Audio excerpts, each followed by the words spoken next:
started calling this. And tonight, got a box here, and I've got a meal here.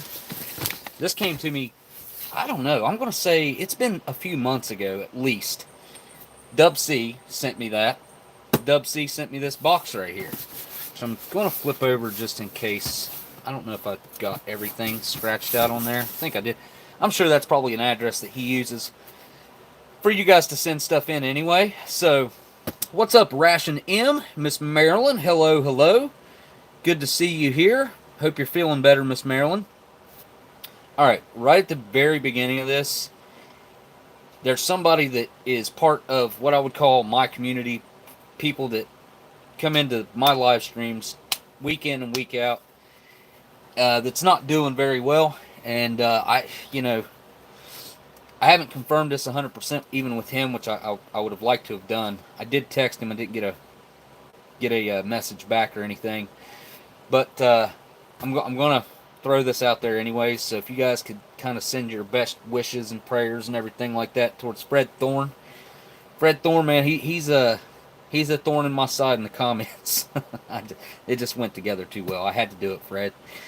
He's got a great sense of humor, though. Really, he does.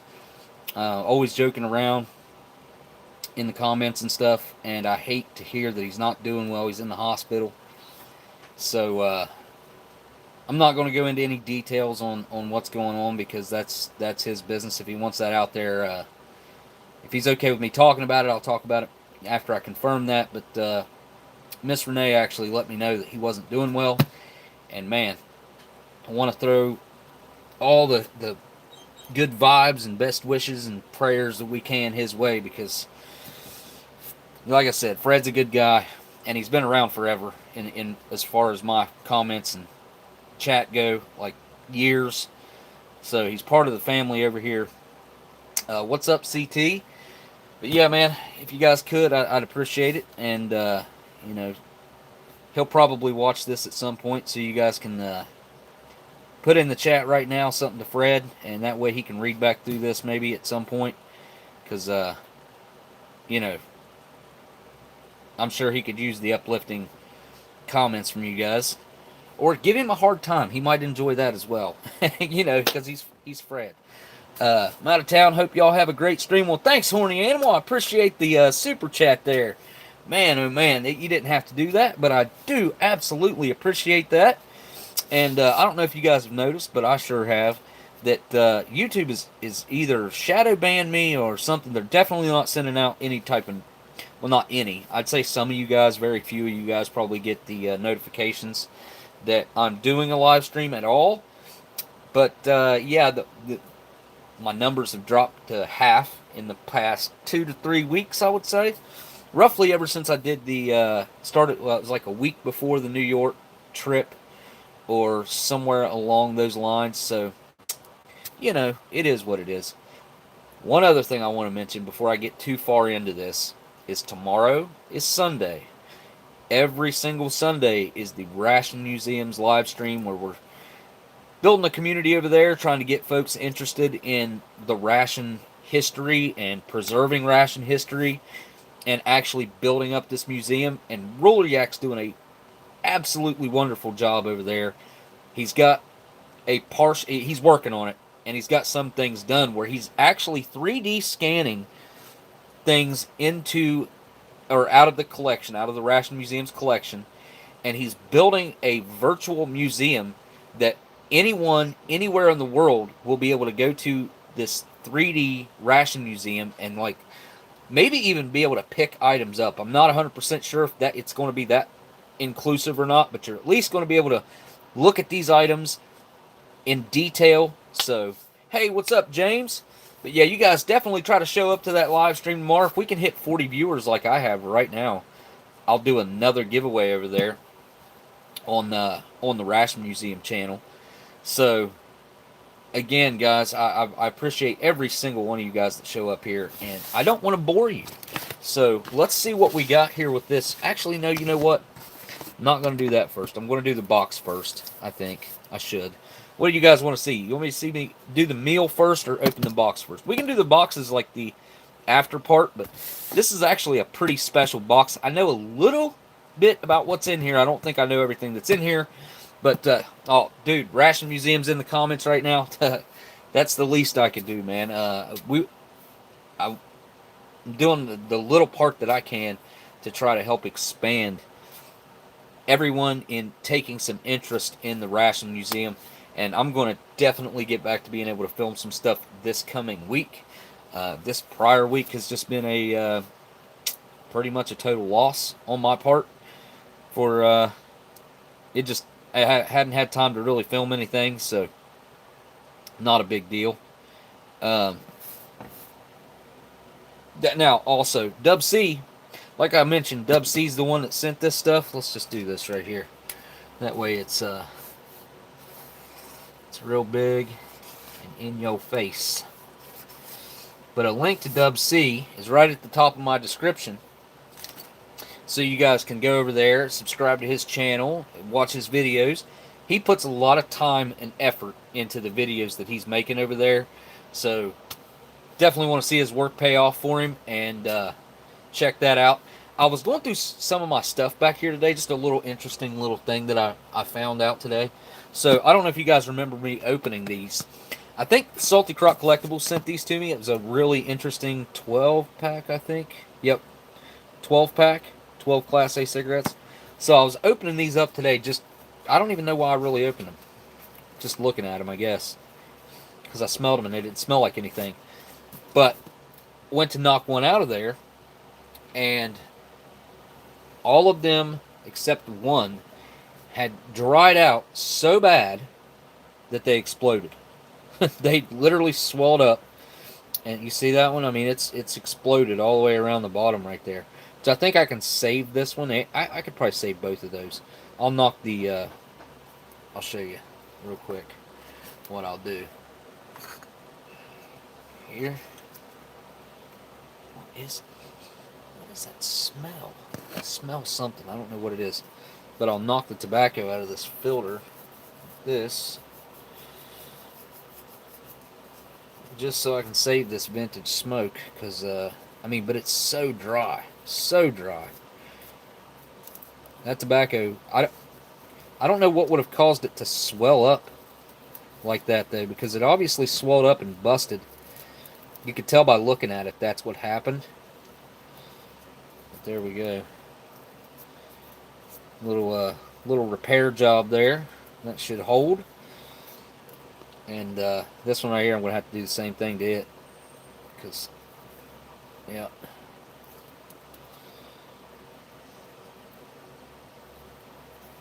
Big old lump of tobacco on the end of that thing. Yeah, I couldn't believe that happened. I've never seen or had that happen to any other pack before. So...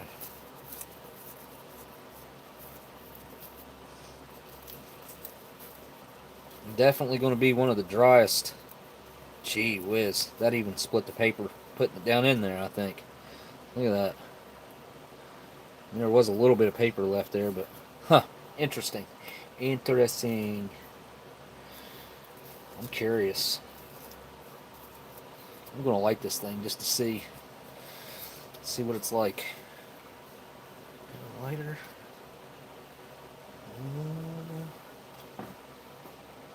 Got one up here. All right.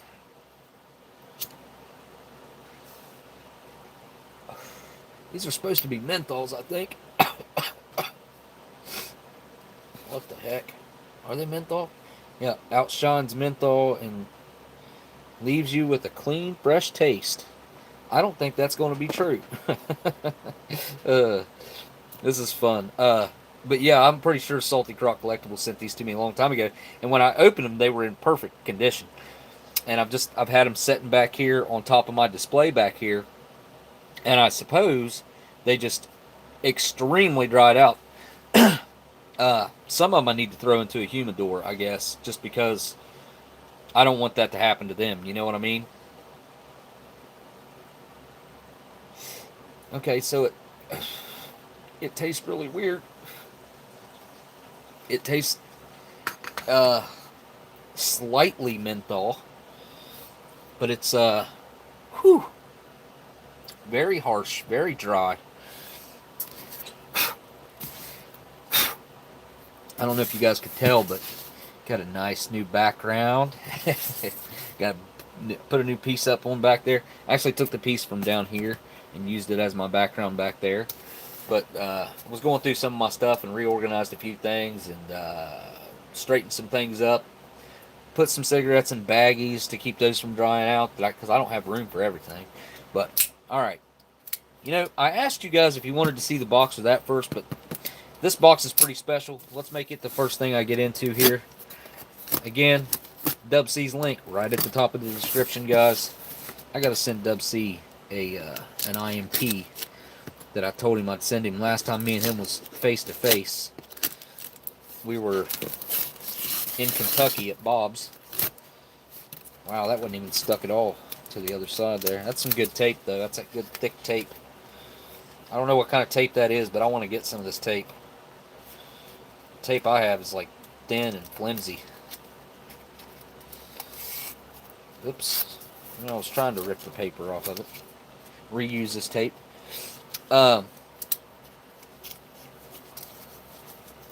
is Dan in the comments right now? Dan in Australia. Dan, are you in the comments right now?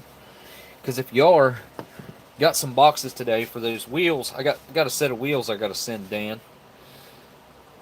And the boxes that I got are a little bit too big. I don't know if I don't know. I don't know if I'm going to be able to just modify those or what. Anyways, let's get into this box that Dub C sent along and see what we got here. Holy cow, look at that's interesting.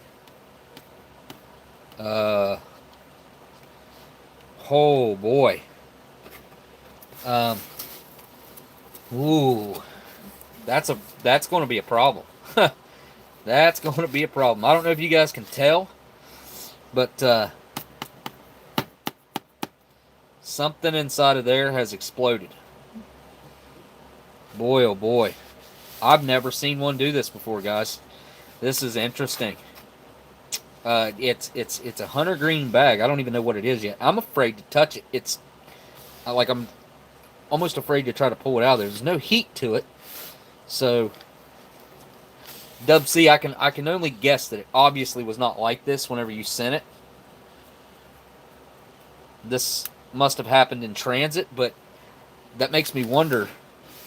Yeah, I'm probably going to just have to go ahead and open this. I mean, this is going to be a science experiment. It's what it's looking like.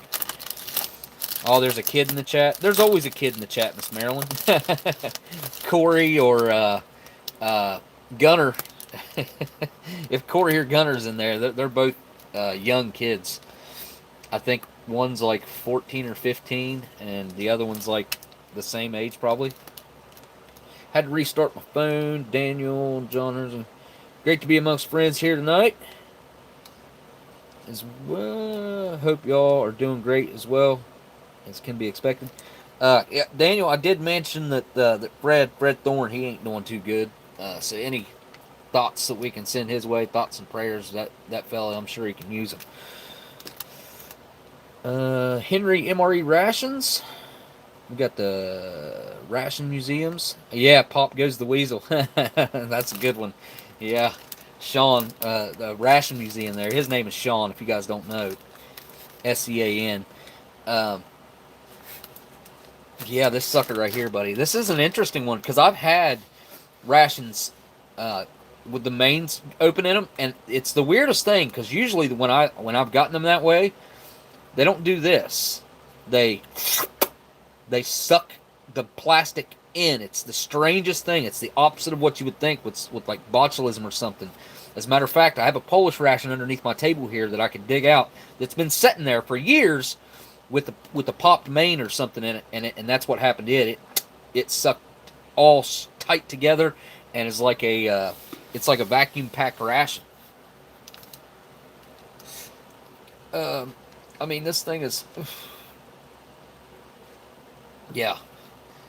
It's got a weird chemical taste to it now. Huh. But I never did enjoy menthol, so, and it's not strong though. It's not a strong menthol. It's worth puffing on still. Oh my gosh. Oh wow. I mean, this box ain't been here that long. Oh, it's so on the brink of... Man, I wonder if this is what I was smelling. Well, we know the bag is sealed. There ain't no doubt about that. Look at that. This would have been an amazing ration, too. Daggone, I've never had a Polish single meal before. So, this is a Polish military single ration. Single meal ration. Oh, boy. It's got... Oh, boy. Oh, okay. So, let me tell you what I can feel. I'm afraid it's going to explode on me. I'm not even playing. Like, this bag is so tight. Look at that. It has liquid about this high up in the bottom. I can feel it. You know how it's like cold? The plastic gets warm where my hand is, except where there's liquid. It stays cold. Oh yeah, this sucker. Wow, what an interesting... This is actually pretty cool, man. I hate that we've lost at least a $30 ration here. This one, is this made by Airpool? What's the date on this thing? Okay. So, this is actually still within date. 5/5/21. So, we're still 2 months before this thing even reaches its expiration date, which is only going to be like for the crackers or something like that in there. So, there's always like one item that makes them go bad. Well, not go bad, but that has that earlier date on it, and they have to go with whatever. Oh, man, that is... Okay. Something dry still in there. Oh, wow. I don't even know what to do. I want to smell it again. Oh, yeah. Oh, yeah. That's what I've been smelling. That's what I've been smelling, guys. That has a, well, that smells like poop. I'm not gonna sugarcoat that. I don't think it's contaminated anything else because, luckily, it's sealed and nothing has seeped out, nothing has leaked, but it is... The smell is permeating through the bag. So, this one is actually... this one's probably worthy of a mortar. It's just blowing it up and forgetting about it. What do we have here? This looks like some... What is this? Dinkelbrot?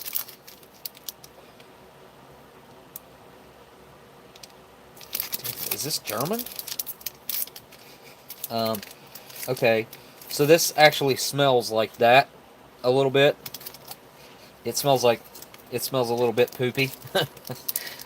I can't believe this, man. This is interesting. This is definitely something I didn't expect. Wow, oh wow. Okay, so what else we got in here? Let's see what else we got. I'm gonna go for these loose items in here first. Ooh, love seeing that. Nice. This is like, I can't decide what's my favorite of these old compressed bars. Shortbread is definitely up there. It's the hardest outside of the menthol bar, which I'm looking for a menthol bar. If anybody comes across a menthol bar, I'm looking for one. I don't know. They're very rare though. They only came in a prototype ration. What else we got in here, dude? That's awesome. Ooh, what is this? This is something chocolate. Cocoa. Is this like... Okay, I'm looking at the chat, Dubsy. What is this? Is this like little hot chocolate bricks, or is this... What is this? I'm at a loss. I know it's chocolate, but outside of that, I don't know what it is, and all that loose tobacco is burning up in there. Oh, no. Burning up one of my stubs. Of like an old Chesterfield or something. Oh, well. Okay, it's from Vietnam. Okay. Is it just like, what? I don't know what that is. I'm going to try to keep an eye on the chat, so maybe you can tell me what that is. Some kind of a compressed bar of chocolate food bar. Okay, so it is actually a food bar. That's really interesting, dude. Where did you find that at, I wonder? That's what this is too? This one's twice as thick. It's like, is this 2 bars in here? I think it's twice as thick. No, maybe not. It's definitely thicker. Considerably thicker. I don't know how much you guys can tell from me holding it up there, but it's hard to. Alright, so that's how much thicker it is, right there. This silver one. I don't know if this is chocolate. What is this? I'm going to have to break out the translator, but it's going to be hard to pick that up. Vietnamese chocolate food bar. Different branches in their military. They use these, I assume. Huh. So this is actually a Vietnamese ration, huh? They use these in their military. I've never even heard of these before. Never seen them before. Didn't know that was even a thing that they did. I didn't know the Vietnamese even had rations for their military. I figured they used something else. So like in other countries. I still want to see a Mexican ration. If the Mexicans made rations, like, they would be probably... I think they'd probably be pretty good. I mean, they got some pretty food down there that they could put in shelf-stable stuff. All right, so let's move on. These are super cool, by the way. Oh, yep. Three different compressed food bars. One American and 2 Vietnamese here. Yeah, those are cool, dude. I don't even know where to put them, because I guess that can go up there on top of the expanding ration. Yeah, I can't believe this. This is crazy. Alright, we have 2 other things in here. Let me get the old pocket knife out.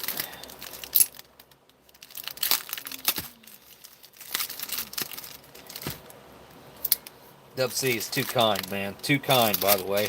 Sending all this stuff over my way. Check that out. That is a Royal Air Force emergency flying ration.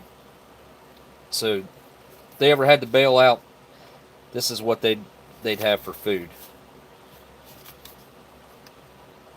That's immediately opened. Transfer contents to waterproof bag. Bury empty container.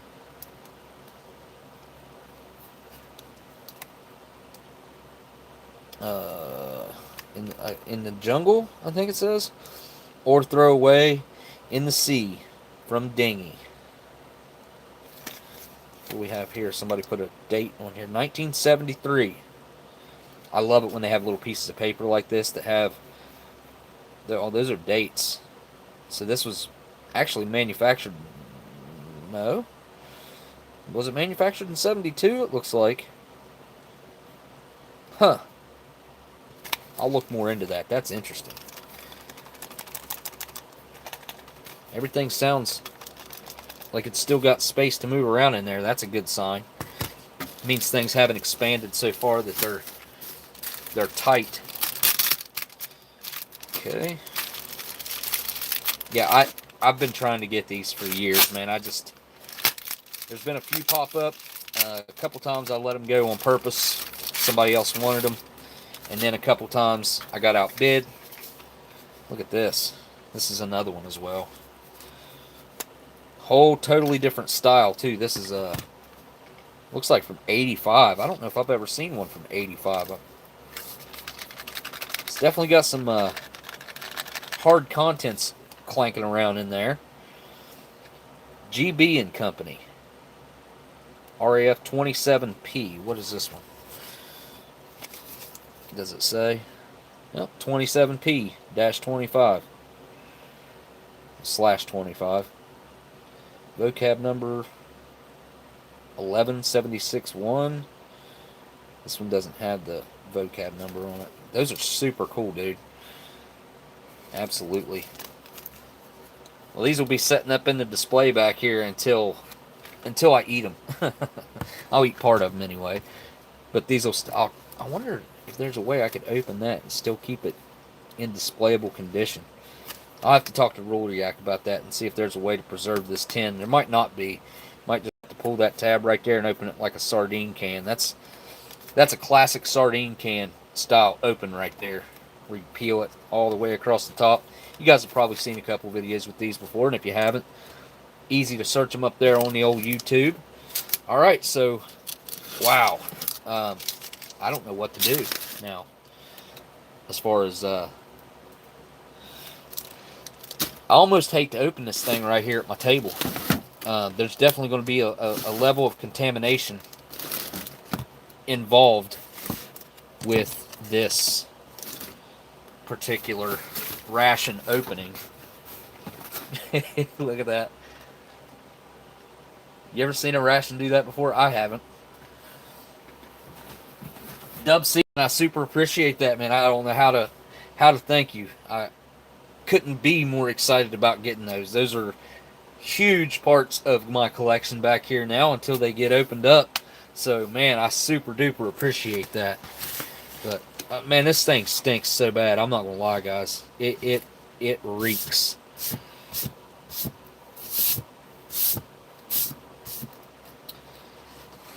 See how long it'll rock. Not as long as maybe a little longer than I thought.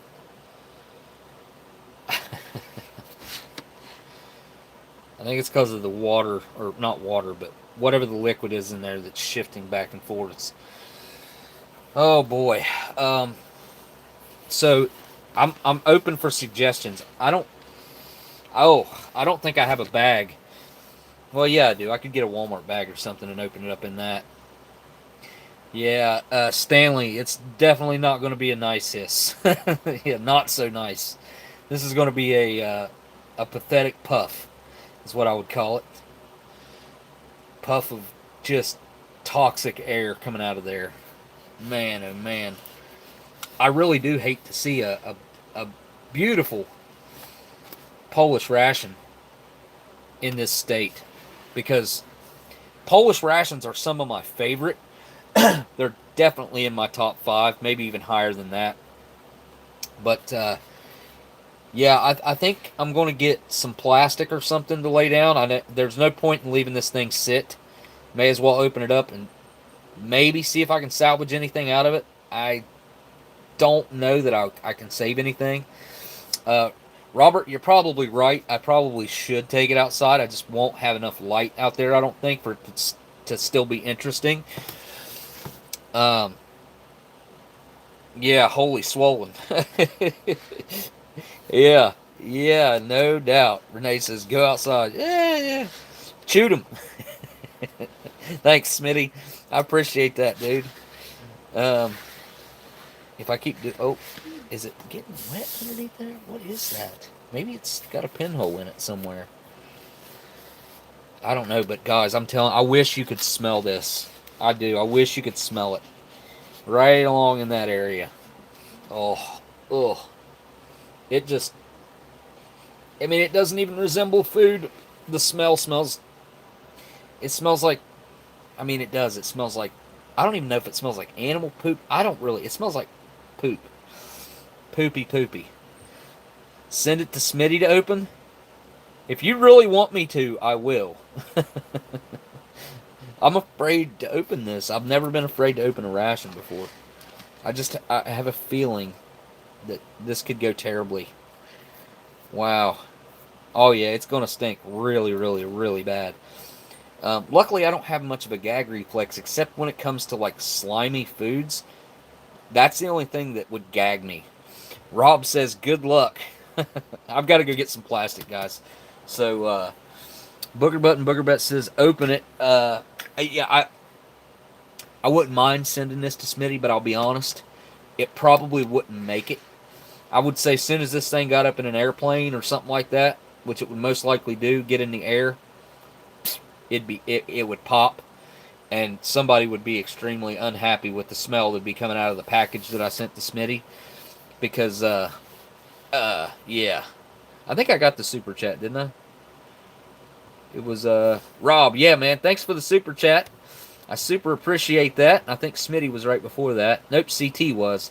CT said send it to Smitty. All right, let me get some plastic. Let me see what I got.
Okay, I got some stuff now. Hey, little one. Hey, little one. Okay. So it's good to see Tracy Phillips is here. What's up, Tracy? It's good to see CT here. I don't think I think he's missed a couple live streams recently. All right, so I have this. This is a crock pot liner that I think that I could probably use this to open it in. Looks like it might have holes in it or something right there. What is that? It's wet. How'd you get this wet?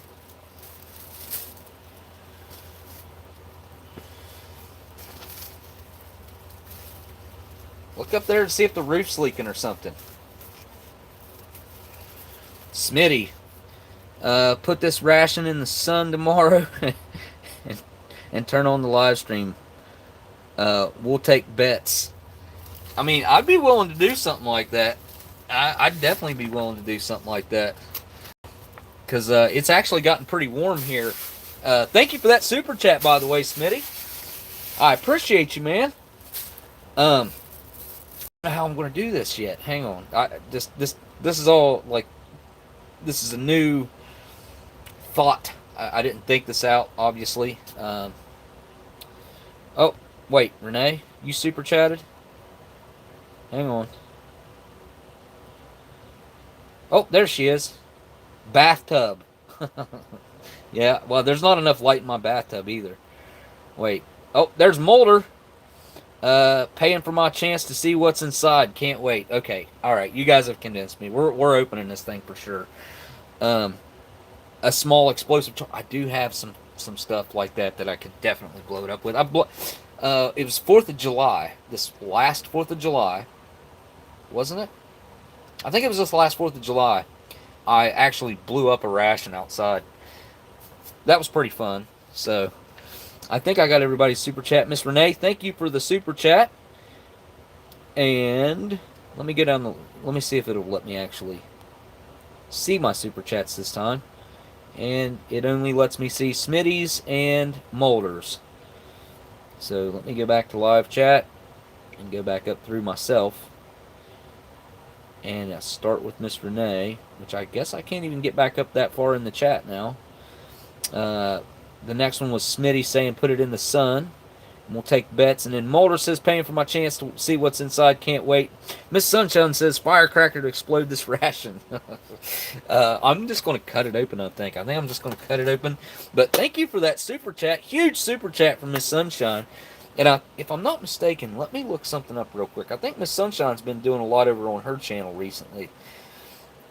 If I'm not mistaken, you can chime up. And I think I need to get Miss Sunshine added to my list of lady ration reviewers. There's a couple channels I need to add to that list. Shocker's wife started, Shocker71, his wife started it's a YouTube channel. There's going to be rations and stuff on it. And daggone it, I cannot remember the name of that channel, but I did share it a couple live streams ago. I don't know how I'd find it. Something to do with the little dog that they have, though. The little wiener dog is the name of the channel. It has something to do with the name of the channel. Can't remember. Let me look up Miss Sunshine's channel. I was looking down at the chat to see, and she said, "Oh, I just have fun." But well, at least I can send some folks over your way to Miss Sunshine's channel. Yeah, here it is. I'm subscribed already. Good deal. There you guys go. Miss Sunshine's channel right there. Go check it out. I'm sure she's having fun with some rations over there, as she would say. Yeah, Bob's wife and Shocker's wife started the channel. Bob's wife's channel was a little easier to remember. I'm probably not going to get it right, but it was like the Real Housewives of Ration Reviewers or something like that. I don't know. Not 100% on that. I kind of want to just like hit this thing to see how hard it would be to pop it. Alright, so this is not a bad idea right here. Alright. So let me flip that around like this. Yeah. Yeah. Okay. Alright, I have a black Walmart style bag that I can put down. But yeah, thank all you guys for the super chats, man. I don't know if I hope I haven't missed any. Okay, so I had Mulder and then Mulder. I'm probably pronouncing it improperly. And Miss Sunshine, which is Sunshine Side of Life, 77. Pick that up. Just a little bit of extra protection here. A little extra layer of protection. Not much. Woo! Okay, so now I'm going to look to the chat. Oh, yes, gloves. That's a very good idea. I think I even have some handy here. I do.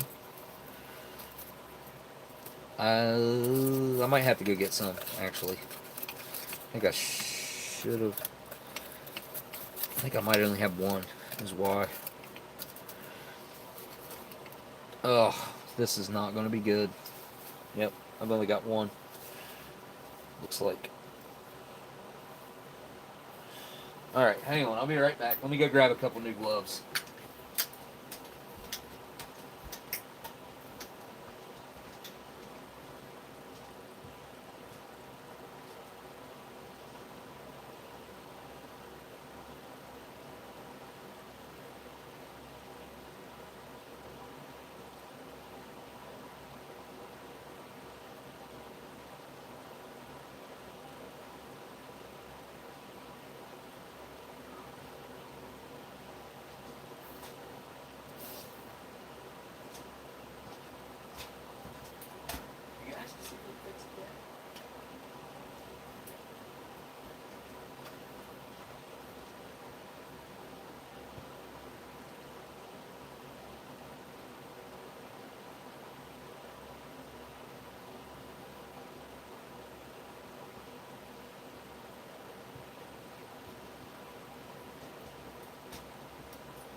Okay, guys, sorry about that.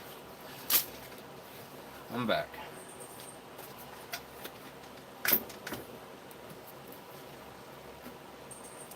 I don't want to be overly precautious here, but at the same time, a little bit of precaution wouldn't hurt. Let me check back through the chat real quick. Okay, now I'm going to ask, how do you guys think I should try to open this? Should I just poke it with a knife? Cut it open? Should I cut it open at the top like I normally cut a ration open? Should I? I don't know. I do. You're right. I should have one. I don't know if I have one in there. Miss Renee says a pinhole. So I could do that with this. I got a little razor knife here. Good news, Tim. Keeping you in prayers. Where's Tim at?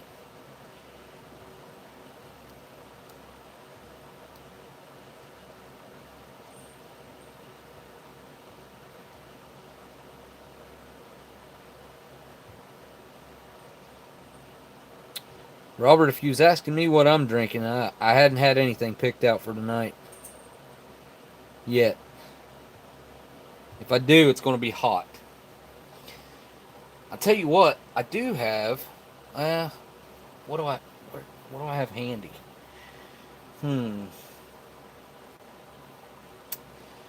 Oh, yeah. I've got to tell you guys a little bit of story about the lighter that I showed you on the last live stream. Really interesting. I did a. Yeah, Kate. I don't know about that. If I'll tell you right now, as far as Steve's channel goes, you'd have never seen this on there. Just because, I mean, it's not. There's nothing going to be edible in there, so it'd be 100% pointless. But this being a live stream, we get to kind of search through and just see what's happened. I've honestly never seen a ration do this before. I've never seen one blow up like this. Like I said, let me get that other. I think it's handy. Hang on a second. I'll show you what usually happens.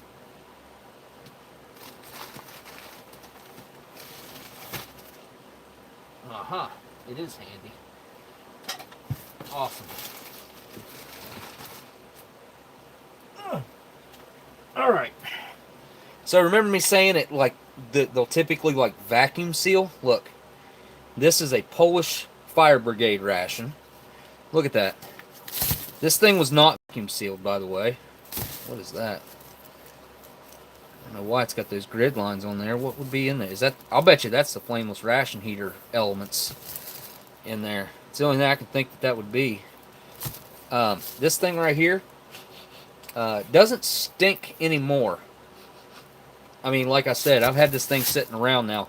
But this is what it looked like when I first discovered that it was no good. That something in it has popped. And as you can see, this is typically what happens, or what I've seen happen. This is probably I would say the 5th or 6th international ration that I've had that something has popped in it, and this right here has been the result every single time. You know what? I know what that is. That's a 100-gram chocolate bar. That's exactly what that is. Ha! That's funny.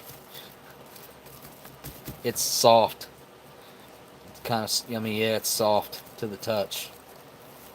Anything in here is totally roached. Completely. And it wasn't the pack of water. Listen. See, these came with a pack of water in them, which is right here. And it's not popped. It's all still there. So that tells me that the only other thing in here that could have popped was the main. And this did used to stink like this one too. It smelled like poop. Alright, let's get into this thing. Let me get the gloves on. And I'm going to take the microphone and put down here, so hopefully maybe you guys can actually hear it because this is definitely going to make a noise when I puncture it. Let me put this ration up out of the way. At least put it out of the way somewhere.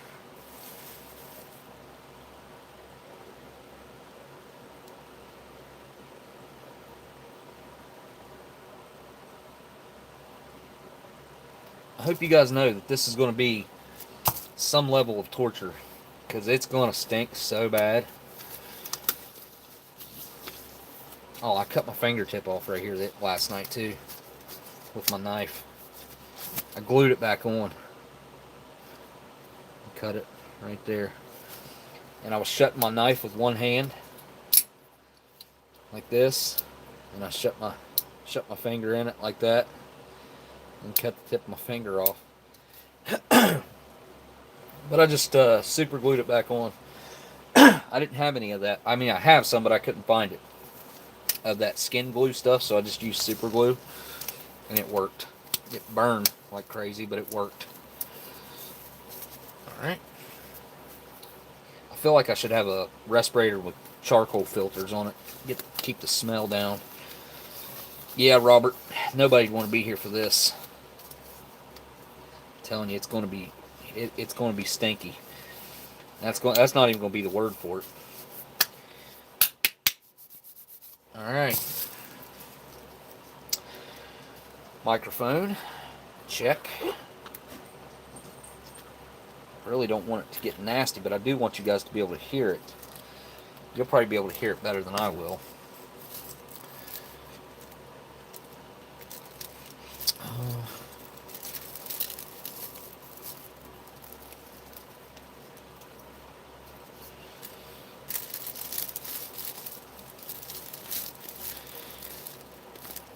Okay, here we go, guys.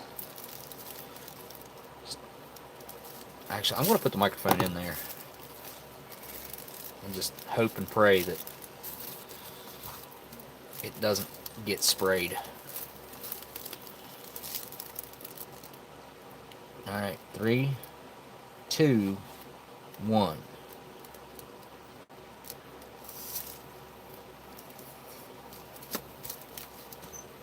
Oh! Oh no! Oh! Holy God! Oh. Nope. Oh. Okay. I knew it was gonna smell bad, but that's on a whole nother level. And it's filling the bag up with gases right now. Oh, it smells so bad. I don't even know what... I'm going to have to open the window. I'm going to have to open the window or something and turn the fan over this way. That'll work. Hopefully. I just don't want to stink up my whole house.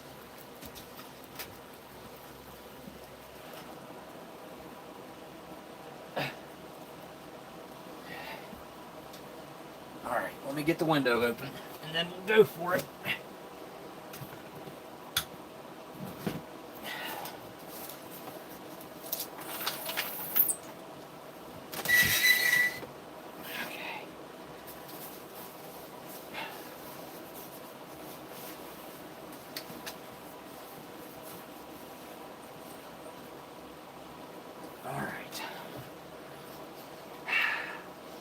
Some fresh air. Whew.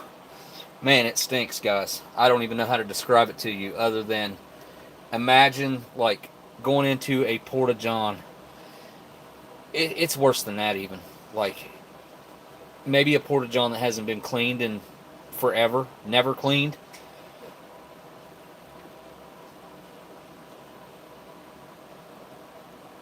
Even if I cut it all the way open outside, I don't think the smell's going to go away. I think it's still going to be extremely strong. Okay. It's...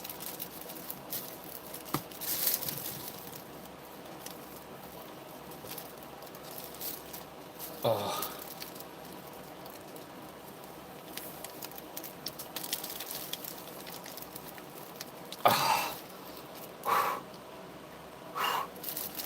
Oh.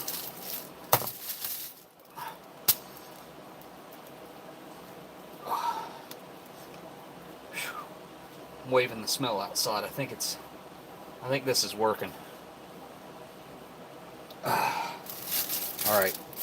I'm going to give it a good surgical cut all the way across the top here. I don't think I got all the way through. Maybe I did, I don't know.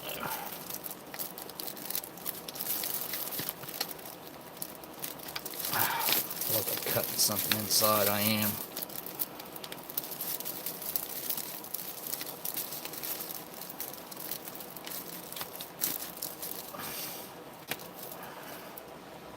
It stinks so bad.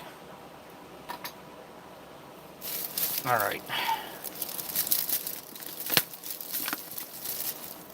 Okay. Do you guys see the moistness?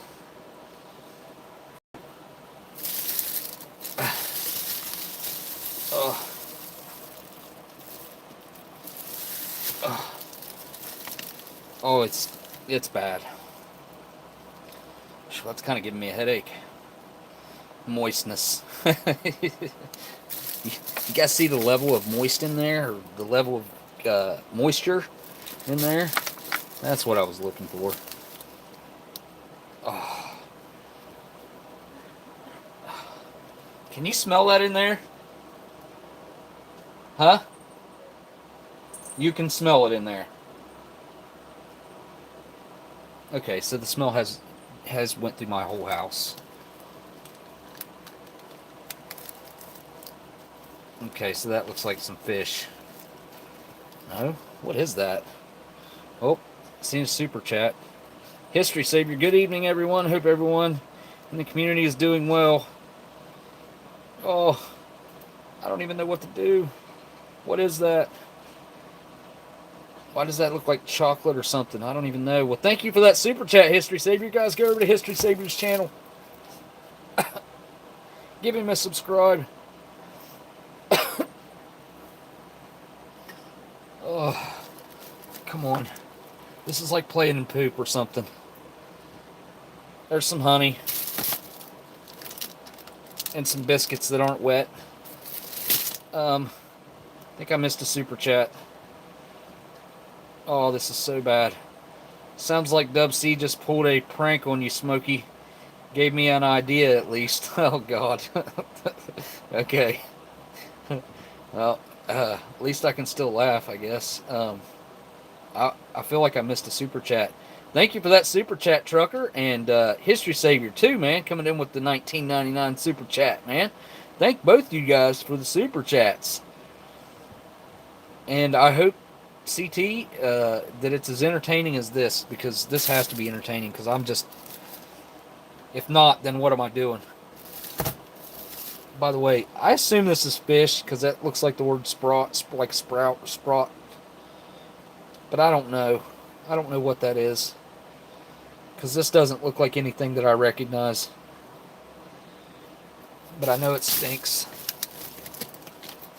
I don't want to go. Oh, it's so wet. Oh, it's so wet. Oh, oh, come on. Oh, this is the culprit. Oh, what even was it? Let me look on the menu. What was it? It should be in English. Oh, I don't want to hold my breath. Hungarian style goulash.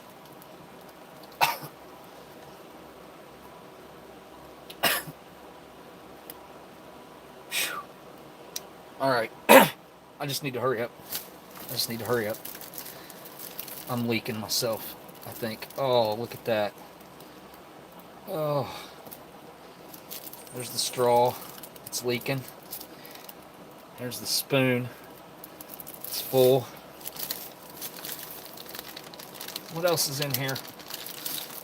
Some more crackers that are dry.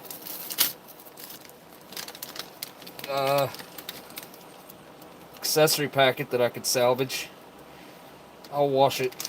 I think it's airtight. It's sealed. Oh no. One of my favorites. Maybe I can save this.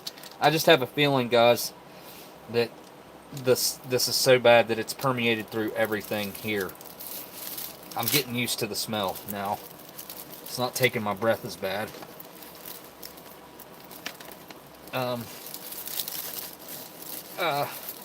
I can only assume that the reason for the explosion, or almost explosion, was because this flameless ration heater probably went off. And I'm not sure what is this. This is probably some sort of tea. I'm going to guess. It says, obviously, instant. It's the little pellets, so I assume it was tea. And here's the, there's the sleeve off the, oh, that just stinks of poop. Here you go. It's the goulash that was. We're going to have to take a look at that. This doesn't seem swelled. So obviously this got to be ridden with botulism. Did this get wet? It did not. That flameless ration heater is still 100% dry. So that is not the reason that it swelled up. Oh. The only reason I can think that it would swell up like that is because of bacteria. Oh. And botulism. Alright, so let's take a real quick look at this. Dangerous food.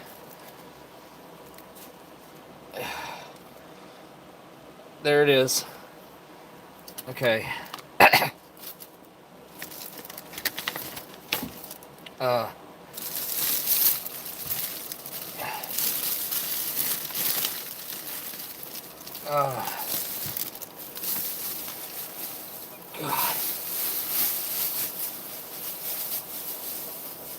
Get my gloves off. Put in here.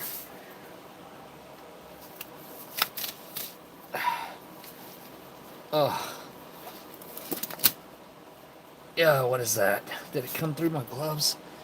Alright, I gotta go wash my hands. Oh. I just double bagged it. I can't salvage anything out of there. It's all gotta go.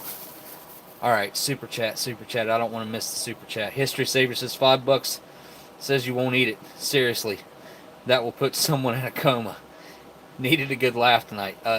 You got that right. Thanks for the super chat, History Savior. Again, you guys go check out History Savior's channel for sure. Yeah, this. First of all, if you could get past the smell,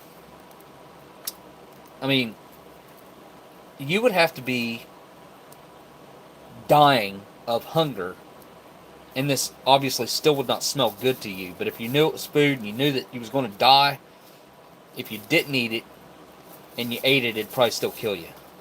I mean, I do think that this is probably one of the most dangerous things I've ever had on my table. Just judging by how swelled that bag was, and the fact that that flameless ration heater had not went off, because that was the only reason I thought it was swelled up anyways, is because possibly the flameless ration heater had went off. I'm setting this in the window right now. I'm gonna bag it again because it's just. Actually, I have 2 more bags here, thank goodness. Okay, so I've been setting up. I started setting up early for this live stream today, earlier than I usually do. And I kept smelling something. I was like, man, one of my rations go bad under the table, or like, what is going on here? And come to find out, it was in Dub C's box the whole time. Oh yeah. I'll tell you what. See, this, alright, let's just say I was going to make an unboxing video. I opened the box up and saw this. This thing would never have seen the light of day. So, since we done it on a live stream, you guys, this is definite extra content that you wouldn't probably see most other places. Even 3 layers, I can still smell it. Yep, I can still smell it through the bag. You guys don't even get it. You have no clue how bad that is, unless you've experienced it before. Alright, now I'm going to go wash my hands, because then I'm going to be playing with food that I may eat on the same table, that I'll most likely eat.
Holy cow. Man, oh man. Alright, hang on. I gotta set this outside, because it reeks in here.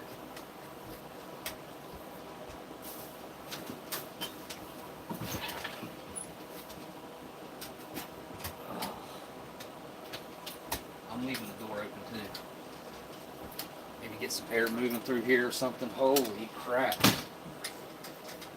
This is not what I honestly, I didn't think it'd be this bad. This is way worse than I had. I knew it was going to be bad, but I didn't think it'd be this bad. This is by far the worst thing that I've ever opened.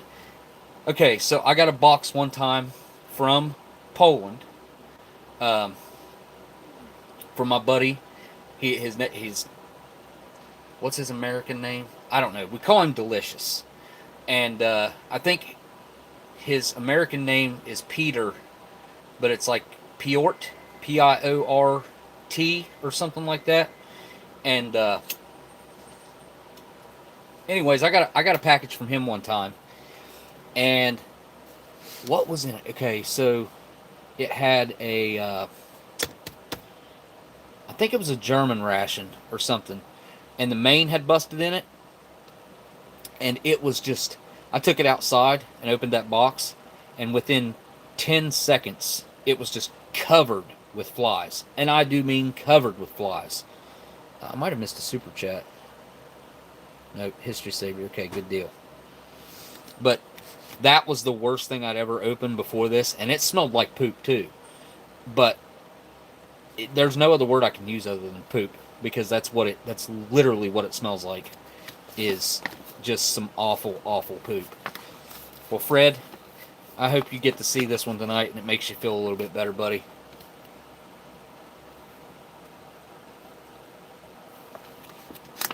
I do have this drink right here that I got from Booger Butt and Booger Butt, I do believe that is who sent this, and I've been wanting to drink this thing for a while. Can't remember, what is this? Delicious, refreshing, wholesome, healthful beverages. Yeah, anything that says a healthful beverage is very vintage. I don't know how old this is, but I was doing a little bit of research on it. This is an excellent sparkling beverage. I don't know. Anyway, yeah. So this is an Ameriqual. This came from Dub C. He sent this. Bad chicken is the worst. I don't know, man. Bad chicken has a distinct smell to it, I'll admit. And I've smelled bad chicken, like really bad chicken before. And it does kind of get that poopy smell to it. But I'm not exactly sure. Did that say Hungarian style goulash or something like that? Whatever that was. Look, if it had, like, we're just now coming out of the cold season, if there was like house flies around or something, they would have been swarming that like poop on a field. I got a case of rotten chicken that smelled exactly how Smokey described it. Yeah, Aletha. It's no joke. It smells just like straight up poop.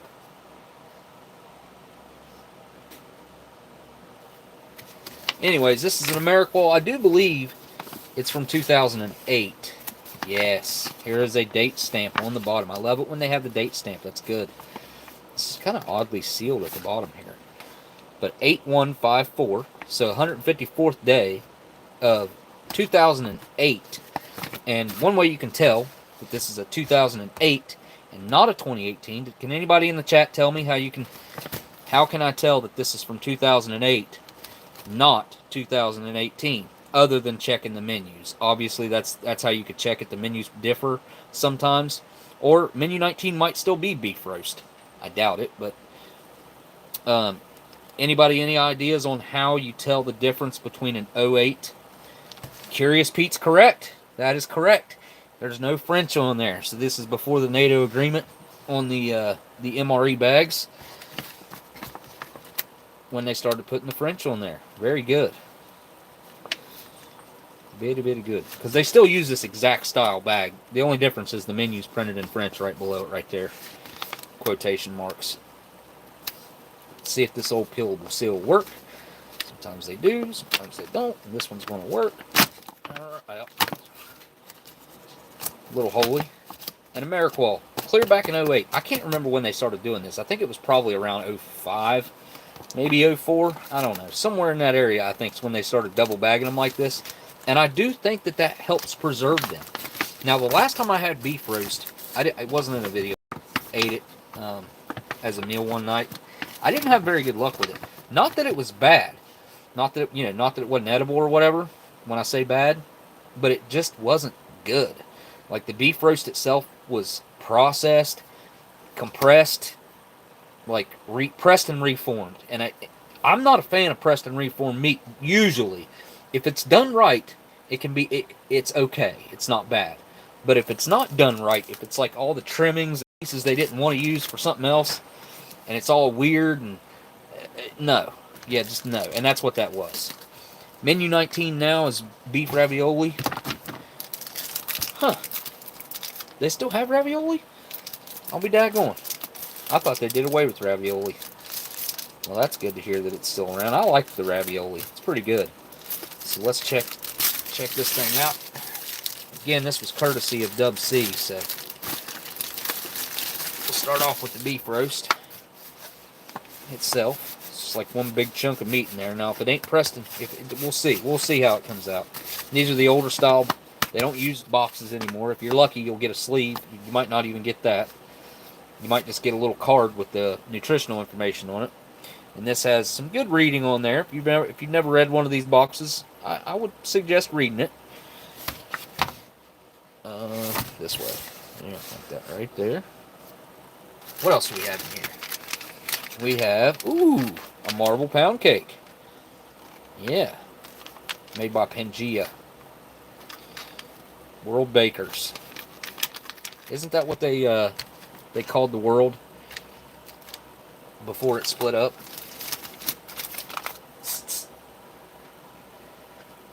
Lay down, kitty. Alright, so we got some osmotic cranberries. Now, I've seen osmotic cranberries from 2004, 5, 6, 7, along in that range, 8 even, that you open them up, and they literally have liquid standing in the bottom of them. Because the word osmotic, I assume, means that they like spray them with like sugar water to make them sweeter. Cranberries, sugar, and sunflower oil. So it's the sunflower oil. So these could technically go rancid. And there's a little bit of delamination going on there, I noticed. Right there, in this little pocket. You guys hear that? Got it close to the microphone. There's our little accessory pack. We'll check that out in a second. We got some crackers. We have, steak sauce. That's a nice find. 1 ounce. So there was 1 ounce packages back then. They went to 1 ounce on everything now. What else do we have here? We have a cocoa beverage powder in the little skinny bag. I do like those bags. What else do we have? Ooh, chocolate peanut butter. Yeah, and it's 1.5 ounces too. This is, guys, this is by far my favorite spread in the MREs. It's better than any cheese spread. It's leaking. Dang it. I don't know if you can see that. Focus on my thumb camera. There we go. See that? I'm still going to eat it. I don't care. I'm sure it's fine. I just don't know where it's leaking from. It's definitely oil leaking out of it somewhere, though.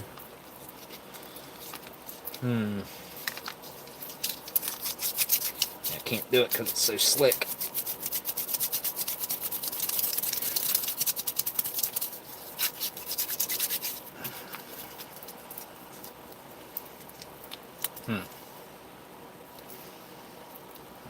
Maybe right there.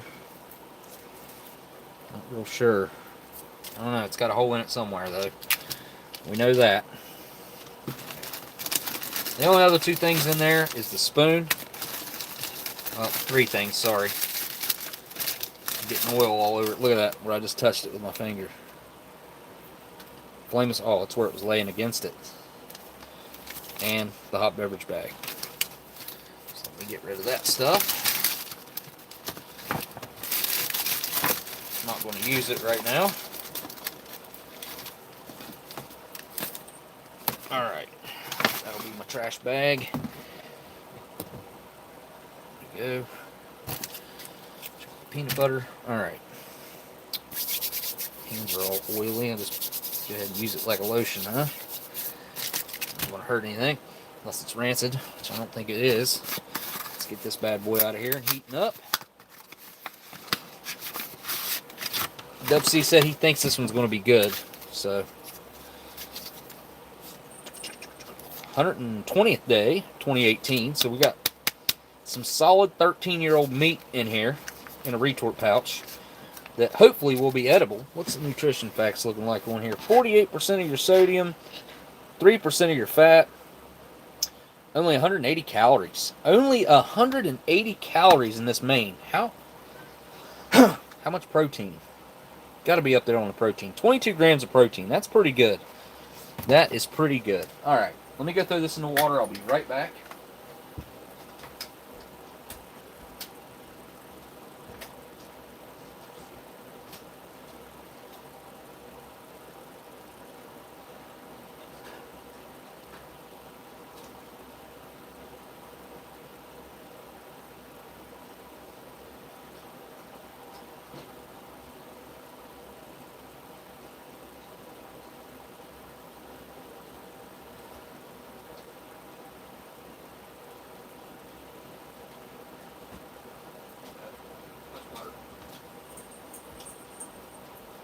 Will you turn the heat up on that stove a little bit, Ethan? Okay. Let's get the tray out and then go through the accessory packet. Alright. A lot of cold air coming in right now. A lot of it. Pound cake can go there. Crackers. Cranberries. Steak sauce. Spoon. Peanut butter. Cocoa beverage powder. Let's see what we got going on in here. My fingers are still greasy. There we go. Alright. Starting off 2008, they were using Taster's Choice. So, nice little brand name cup of coffee. A little taste of home. You're out in the field in Afghanistan or wherever you may be. Got a really nice dark, shiny green pack of matches with nice pink tips. Got the brown stems. Obviously made by good old D.D. Bean & Sons. I've never found a pack that wasn't outside of the very old ones. They've had the contract for a minute, keeping D.D. Bean & Sons alive. You got your moist towelette, classic 2008 style. Got your creamer, non-dairy dry. They use this style of creamer for a solid 15 years, I would say. Here's our gum. Not too discolored. It's got a little bit of browning to it. Not too bad. It's probably okay. Remind me, I'll try it. We got our U.S. issued butt ration, or napkin, toilet paper, whatever you want to call it. Call it a butt ration. Typically what you're supposed to use it for. We got some iodized salt. Got our little 4 grams of Domino sugar. Nice little Domino sugar. Alright, that's everything in the accessory packet.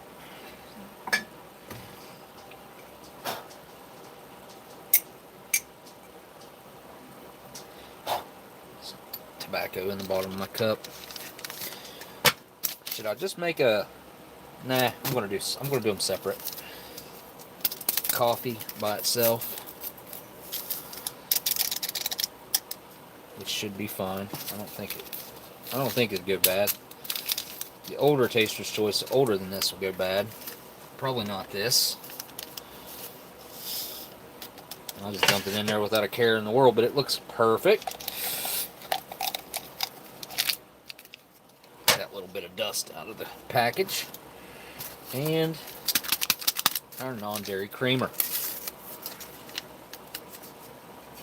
Imagine whenever these packages are going to be vintage. I mean, it's already pretty old. 13 years old is pretty old for food. I'm not going to lie. Like, I act like it's not a big deal because I eat older food all the time. But, like, look, if we're being real about it, 13-year-old food is old.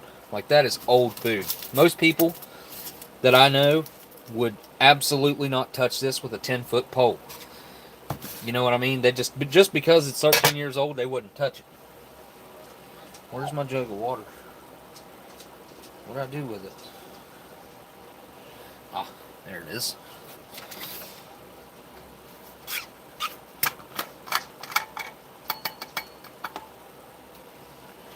Alright.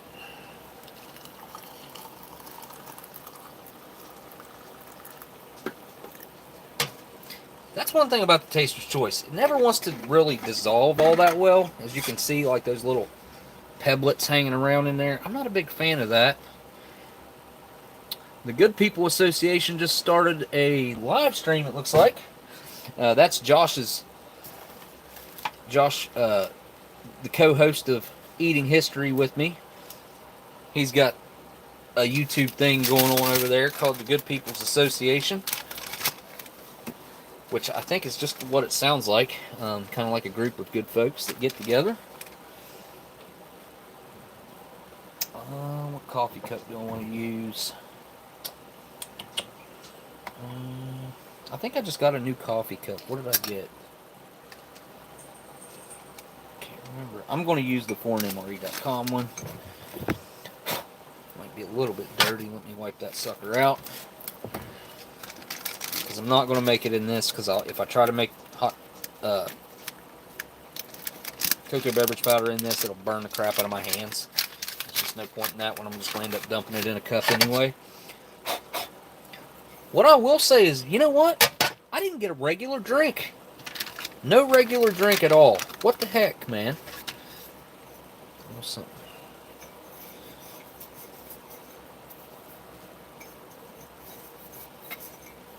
Alright.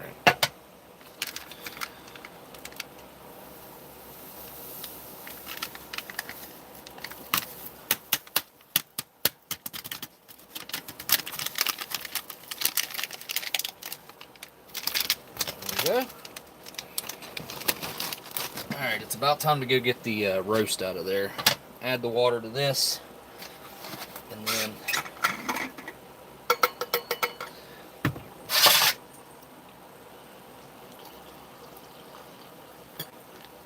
I'm only supposed to add like 6 ounces. I'm sure I just added 8. Probably could add a little bit more.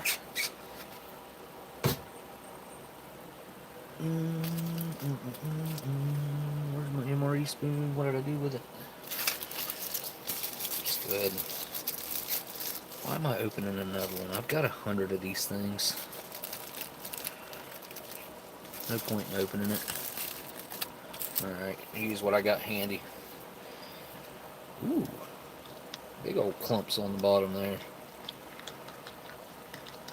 Alright, I'm going to go get that retort pouch out of the boiling water, because I know I don't want to leave it in there too long. I don't want it to taste like metal. I think 5 minutes is plenty. It's probably been in there 5 minutes. I did not take a time on it. Did anybody happen to catch the time when I threw that thing in there by any chance? I mean, I don't want it to be in there too little a time. I think it's probably been 5 minutes though. I can't believe I didn't get a cold drink, man. That sucks. I ain't gonna have a cold drink to wash anything down. Miss Marilyn said, nope. It's all good. I'm sure it's been 5 minutes, wouldn't you? I'd say it has been.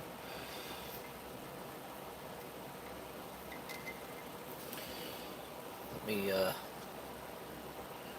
boom, boom, boom, boom, boom, boom, boom, boom. I think I already copied a link. Copy link. Make a post. Create a post. Live now. Yeah, and I'll, what the heck? Okay. Well, that's crappy.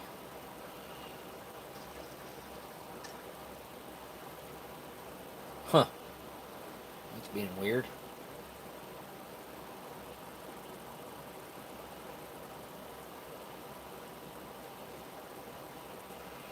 Well, it's not going to let me. Dang it. Stupid advertisement. Non-skippable ad. 2 of them in a row. Gotta love YouTube. Not.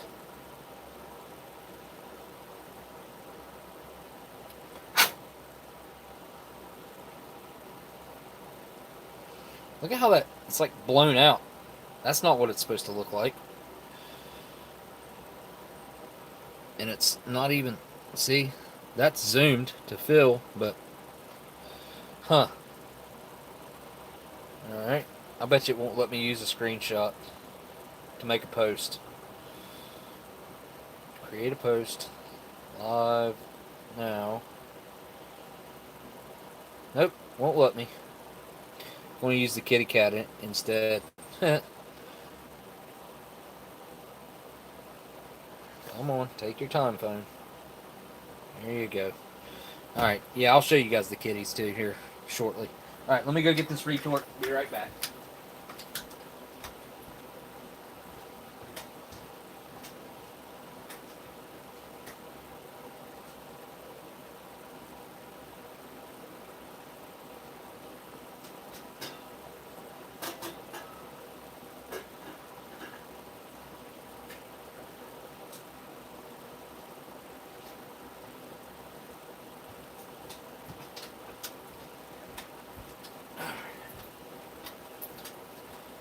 You know what? I got a couple cold drinks in the fridge I've been meaning to use on a live stream or something like that sometime.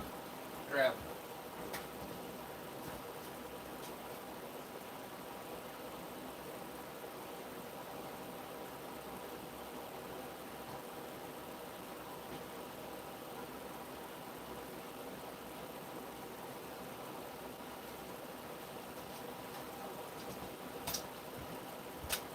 Cat, get.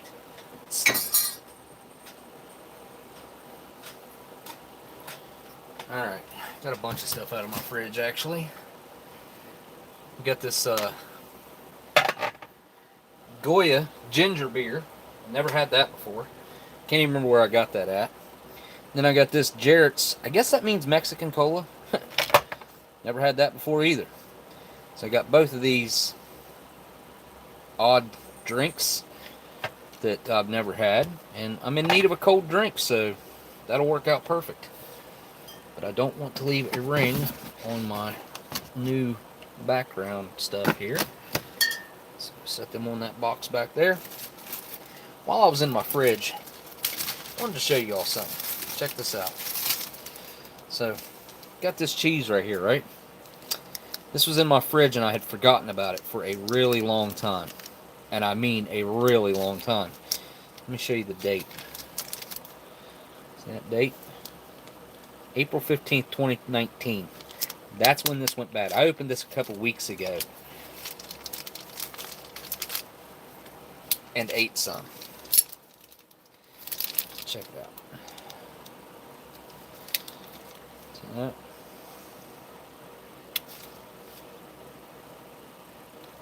It's still fine. So, even something that, I mean, this was vacuum sealed, which I think helped it a lot. But that cheese tastes perfectly fine. Again, most people would have just thrown it out. I saw a nice little experiment, and I wanted to share that with you guys. That's why it's still in my refrigerator. I'll probably will throw the rest of that out. I don't know. We'll see. I just haven't had an instance where I really wanted it.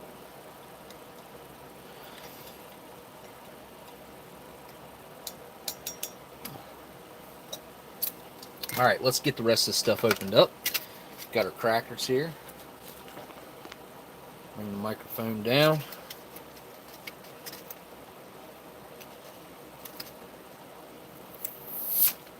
Oh, that was a good one.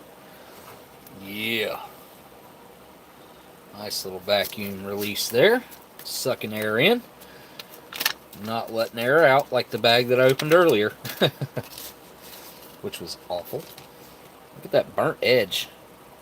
Weird. Look at that. Huh. I guess the oven was a little hot on that side, huh?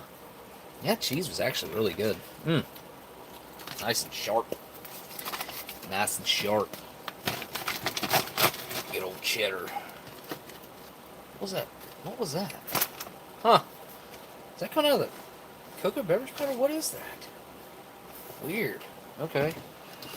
Yeah, squeeze that bag a little bit and freaking dust cloud. Alright. This bag is extremely complicated. Will not set up at all. Tried to straighten out the bottom of it. It will not stay. I wanted to keep it back there for the trash can, but it's ticking me off. Yep, I just did that backwards. Seems like the tear notch is always on the bottom from whatever side you think it should be. Probably won't eat all these. So. cut the bag open so I can put them back in if I don't eat them. Ooh, look at those. See what I meant about spraying them with stuff and sugar and stuff? They smell good. Smell fantastic. Wow, holy cow. Look at that. Well, I've never had any like that before. That looks like somebody pulled the trick like Steve done and dumped a whole package of drink mix in there with it. I gotta go right for those. They might be dangerous, I don't know. Look at that. What even, is that just sugar? What is that? That's a lot of sugar. If that's sugar. Alright, I'm gonna give it a try. I'm just gonna eat one to start with, just in case.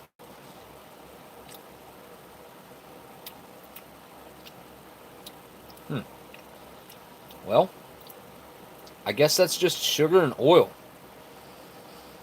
Extremely sweet. Very odd, though. Kind of tastes weird. I'm just going to lick it. That's what she said. That's what G. Schultz would say. Then you guys make G. Schultz live stream. She says that. Okay. So they kind of taste like chewing on a balloon. Any of you guys have ever blown up balloons or anything, and you know that taste of latex or whatever that is? I guess that's what balloons are made of. Rubber. I guess rubber. I don't know. It tastes kind of like a balloon, though. Ooh, when you put a few of them in your mouth, they're like crunchy.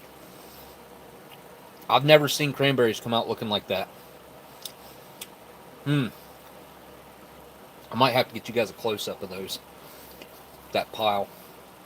Wow, it's been an interesting night so far. Let's open up the Pangea 102nd day on this as well. Something else was the 102nd day. Was it the beef roast? Ooh, look at this. This is like the cranberries, kind of.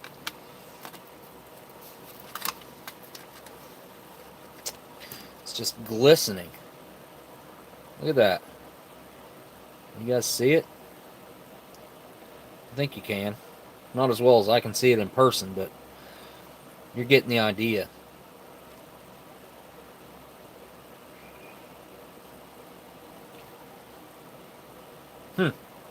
Alright. It's about ready to fall apart. Looks good, though. I'll smell the package. Okay, it doesn't have any odd smells. It smells chocolatey. I smell way more chocolate than I do vanilla in the cake. Let's get this oily peanut butter opened up. Open this corner up. Alright. Should be good. What do you want, Brownie? This is extremely hot, by the way.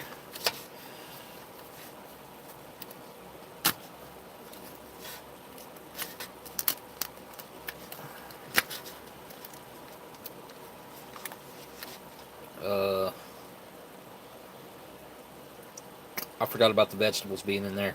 Huh. Brownie, where'd you go? Hold up. Brownie. Brownie. Get out of there.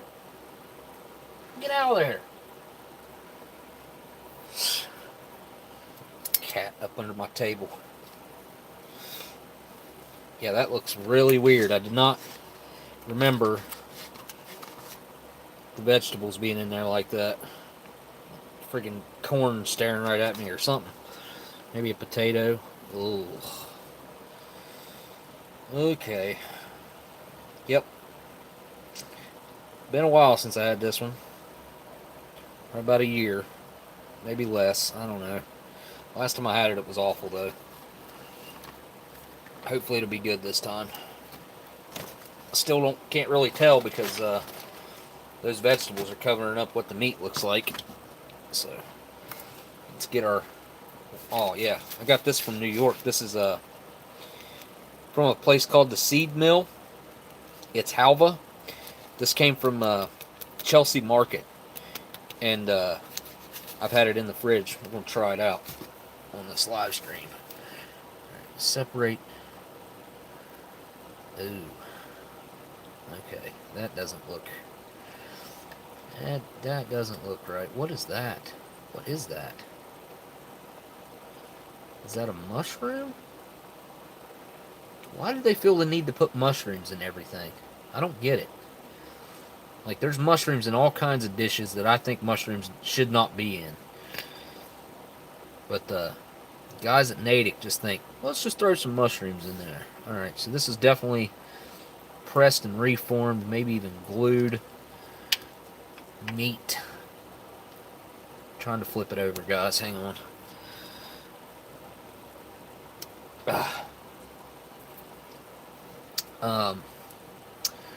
Yeah. Alright, well, I guess that doesn't look bad right there. That looks like natural grains, like the natural pull of the meat there, fibers. This doesn't go all the way through though. It's definitely some fat up in there, which I'm not a huge fan of that. But see, it starts to get a little weird up in there. I don't know. I'm going to take that bite. That's a pretty large starting bite, but I'm going to risk it. Here we go. Down the hatch.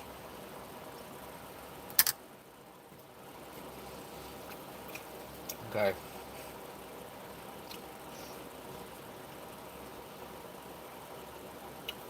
Well, first impressions are I taste the retort. I wanted to prevent that if I could. The acidity from the tomato base is kind of off. It doesn't taste right. Something's not right here. The meat tastes okay after you chew on it for a second, but the initial flavor is just, something's not right. And I guess those are supposed to be potatoes. I don't even know if there is corn in there. If there is, yeah, maybe there is. Can't really distinguish it from the potato. I'm just going to try a couple vegetables real quick here. Ooh. Hold on. Something was odd there. It might have been corn. I don't know. Like corn filled up with something else since it's been in a retort for so long. Maybe it doesn't have corn in it. You know what? How about I just put this to rest and look at the package. Let's see what's in there. Cooked seasoned beef, modified food starch, pot roast, portions chopped and formed, of course, caramel color added, and smoke flavor added. Beef, water seasoning, yeah. Get on to the ingredients. Spices, beef stock, disodium, let's see, where's the next line at? Isonate, yeast extract, grill flavor. Grill flavor. What is grill flavor? Okay. Salt, grill flavor again. It's in two spots. You see this? Grill flavor, grill flavor. Why? Why is it listed twice? Yeah, grill flavor from soybean and cottonseed oil. Modified corn syrup, solid smoke flavoring, okay. Xanthan gum, gee whiz, lots of chemicals, man. Most of this crap, I feel like they don't really need for this food to last. A lot of this is preservatives, but a lot of this I feel like really isn't needed all that much for this food to actually hold up. Because a lot of that older stuff didn't have all this crap in it. I see carrots, okay. So that's the orange stuff we see in there. Mushrooms, diced tomatoes, dehydrated, diced potatoes. Tomato paste contains 2% or less. Onion, salt, hydrolyzed corn gluten. Is corn even in here? Wait, is this? Nope, that's corn oil. Potato flour, caramel color, salt. Nope, no corn, I guess. No corn. So I don't know what that even is. Some of it kind of looks and acts like corn. Like that, right there. Yep.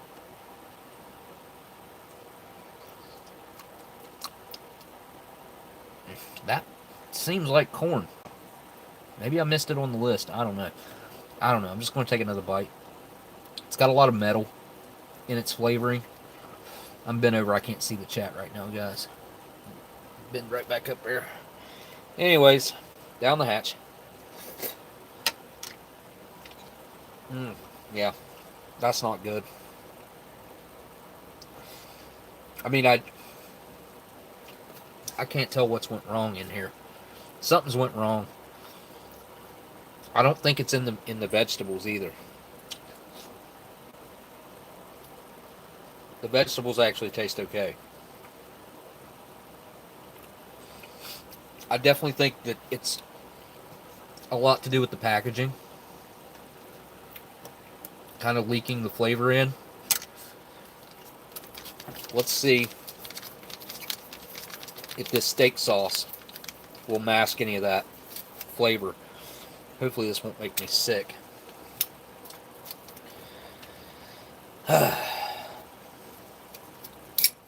It doesn't seem like it's all that great. MSG's good. I think it's great. Food enhancer. Flavor enhancer, I mean. Let's see.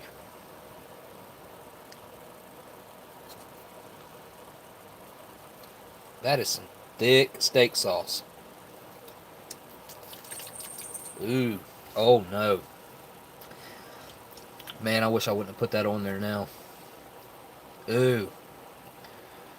Okay, so I just tasted the steak sauce like what was on the package, like still sticking out. And it straight up tastes like a steel can. Huh.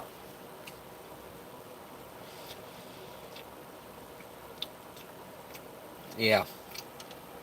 Just adds to the metal flavoring. Just takes it up another notch.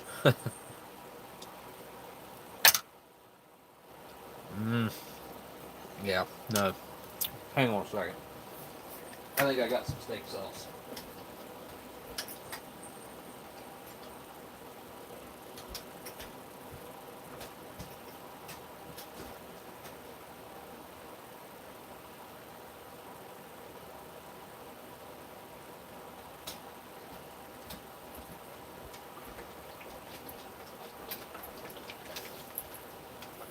Okay. Try some fresh steak sauce. This hadn't even been opened, I don't... Yeah, maybe it has. My son must have opened it. Oh, yeah. That smells good. I'll just put a little bit over here. Alright.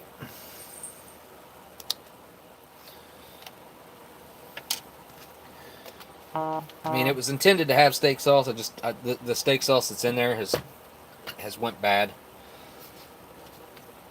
That, or it was never good to begin with. I mean, that's a very good possibility, but the metallic flavor that's in that steak sauce is not natural. That is not meant to be that way, I'm sure. It's kind of odd. I'm just going to pick that up with my fingers because I need to dip it in the steak sauce anyway. Alright, here we go.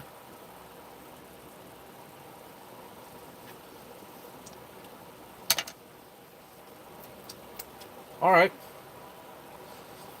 So I could almost be tricked into thinking I was eating a piece of real meat. Almost. Not quite. Huh. I mean, it does help with the metallic flavor. Ew. I don't want... What is that? Yeah, what in the world? What are you doing, Natick? There's got to be a better way to do this.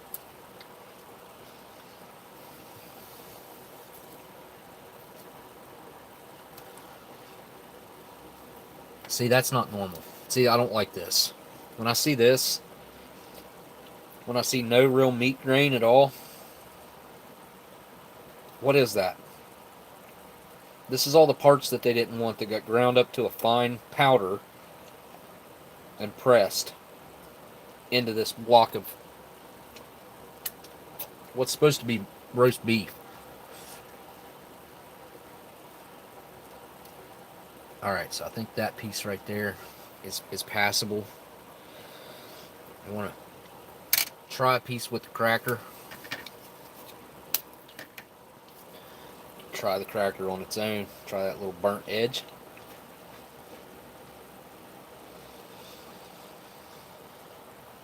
Not a bad cracker. It doesn't have a lot of that malted barley flavor going on. They'd moved away from that by this point. Where's the piece of meat that I was going to eat? What happened to it? That ain't it. That's part of it. Alright. It's good and crunchy still. I mean, mixed with the steak sauce, that tastes like food. But it's mainly, while I'm tasting this, the steak sauce. I don't think I want to eat any more of that. I think it's all just like, I don't see any meat grain to it, except this outside edge. See that chunk that came out of there? It almost makes me think it was glued in there. With meat glue. Ay, ay, ay. Alright, I'm done picking at this. Probably shouldn't have ate what I ate.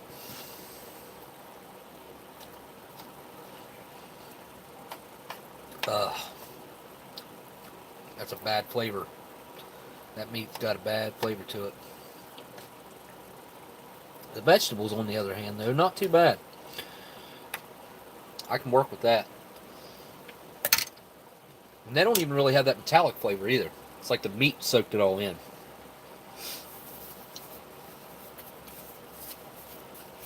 Alright, that's enough of that. Time to move on to my favorite spread. Actually, I need to I need to clear my palate.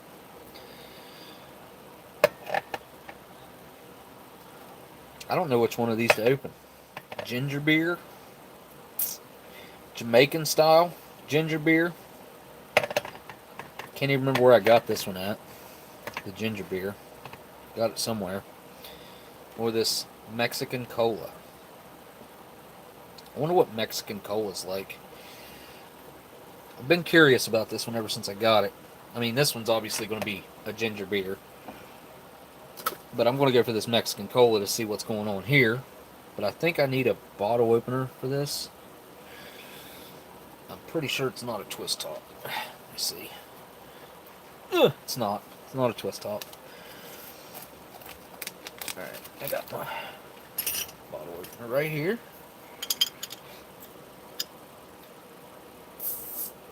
There we go. Alright. Ooh, look at that. Okay, so every time I smell a cola like this, it kind of reminds me of like whiskey and cola.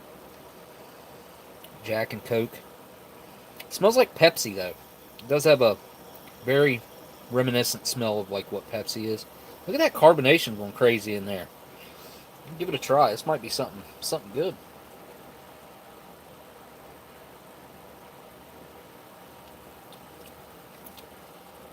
Oh yeah. That's actually really good. That's very similar to Pepsi, I would say.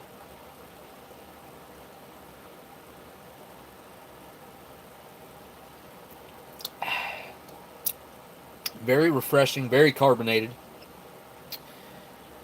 I mean, I don't know if I could do a blind taste test between this and Pepsi. It's been a while since I had a Pepsi. But that's actually really good. Ingredients: carbonated water, sugar, natural flavors, caramel color, phosphoric acid, sodium benzonate, or benzate, caffeine contents, 20 milligrams per 8 ounces. Wow. Wait a minute, that's not that much, is it? No, that's not bad. Yeah, that's pretty good. I would recommend, if you guys happen to see these out, give it a try. Yeah, it's not high fructose corn syrup. This is actually sugar. This is actually sugar. There's no high fructose corn syrup in there. Made in Mexico. And as you can see right there, it's just sugar. Natural flavors, caramel color, which is the only way you're going to get this color. And then just a couple sodium benzate and phosphoric acid and caffeine. That's pretty much it. Made in Mexico. Yeah, buddy. Yeah, I would not complain about that at all. I like that a lot. I think foreignmre.com's probably got some First Strike rations and cases of MREs for sale over there still. You might still be able to use the code SMOKY10, right? OS10? Maybe it's OS10. OS10 over there. And they were giving you $10 off your order of MREs or either a case of MREs or First Strike rations. I guess I didn't get that open. Come on. Really? Alright. Whoop. There it came. Alright. That looks like it's okay. I'm going to try it first with my pinky.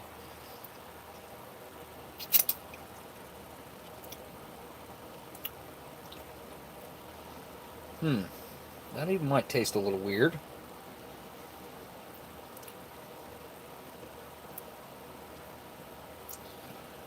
I'm not sure. I don't know. Down the hatch. We'll see.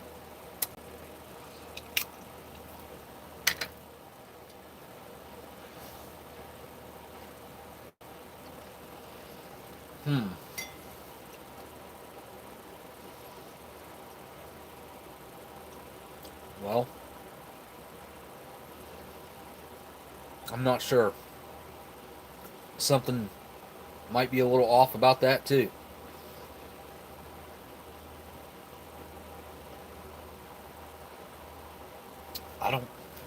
I don't get it. It's like it's lost a lot of its flavor, first of all. The chocolate flavoring's almost not there. I mean, some of the peanut flavor's there, but still not nowhere near as pronounced as it should be.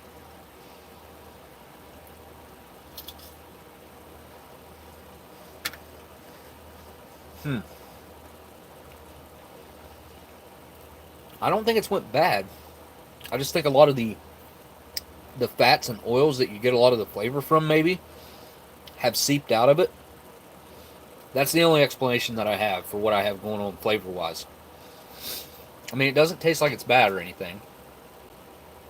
It just tastes really weak compared to other chocolate peanut spreads that I've had before, chocolate peanut butters that I've had before. Huh. Did I just glance down and see that Hausel's here? Did I happen to see that? If Hausel's here from Germany, what's up, Hausel? Oh, no, wait. Hey, Hausel. Oh, no, Yossi. Did I? Maybe I'm wrong. Anyway, got to follow it up with the cocoa beverage powder. It's got a nice little frothy top on it. Let's see.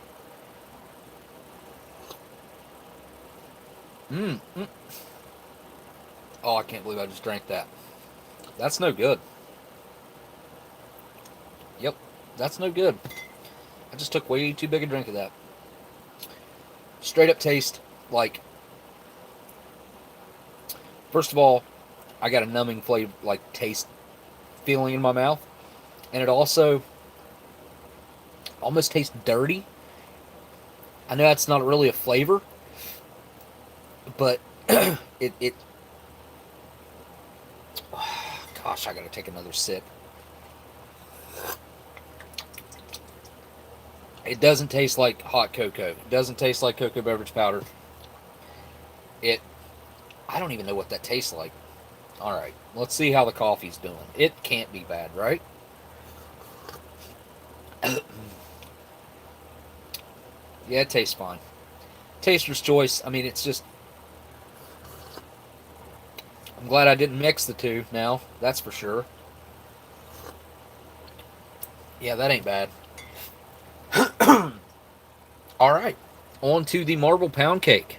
That is has a nice little like sugary crust on it. This is what happens when they get old. I've noticed kind of the sugar starts to rise to the outside edges. Oh, and sometimes it'll have like a really nice like crusty sugary edge on it out there. But give this thing a try.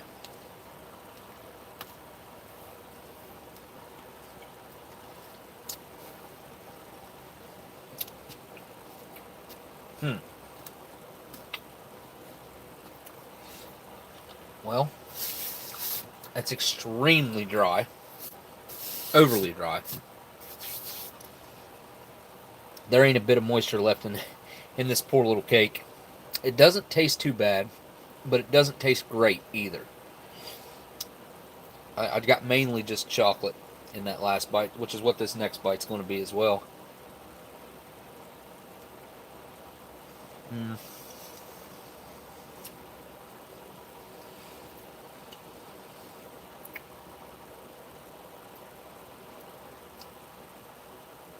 It just sucks every bit of the moisture out of my mouth. I mean, instantly. That Taster's Choice has got a lot of tannins going on in there. Kind of got that sour, dry, bitter flavor going on. A lot of people like that. Me, I could take it or leave it. Sometimes I crave that kind of high tannin flavor. Sometimes I want it to be more mellow and smooth.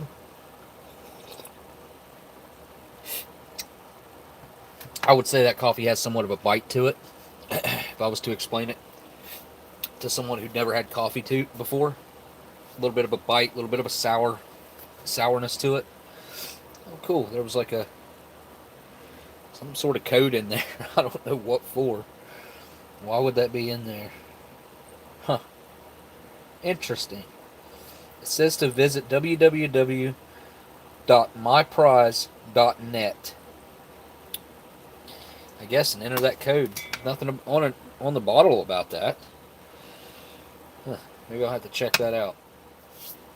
Alright, so the obvious thing to do here is add some of this chocolate peanut spread to this. I think this is going to be the most vanilla side. Kitty, go on. Alright. Kind of a chocolate iced marble pound cake.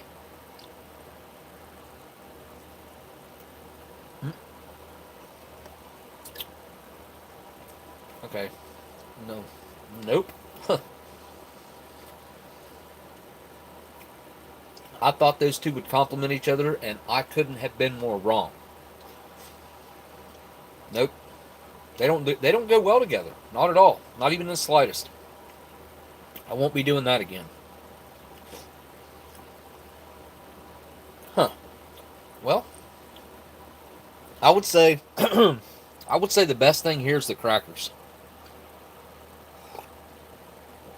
Second best is these very strange, very overly sprayed and sugared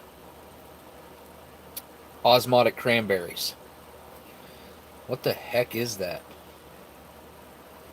I mean, you gotta admit, that doesn't even look right. Has anybody ever gotten cranberries like this before in the chat?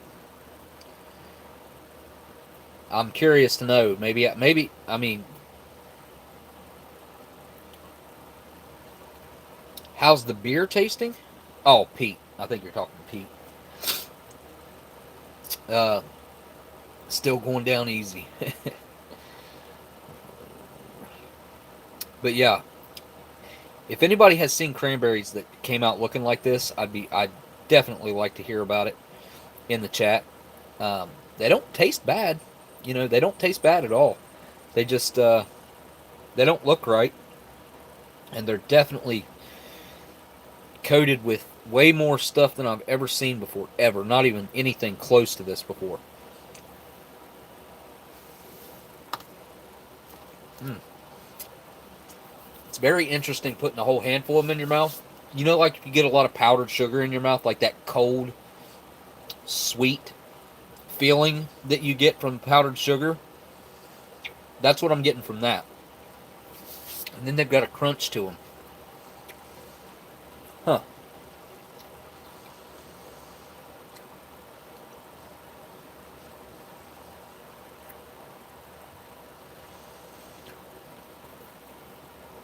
Aletha, you've had a lot of the osmotic cranberries, but did they ever look like this? Let me take you guys off the stand.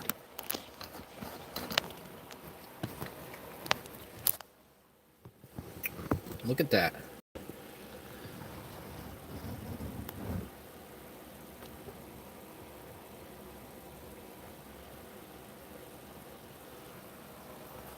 Kind of crazy. Yeah, I redid my shelves up there a little bit today.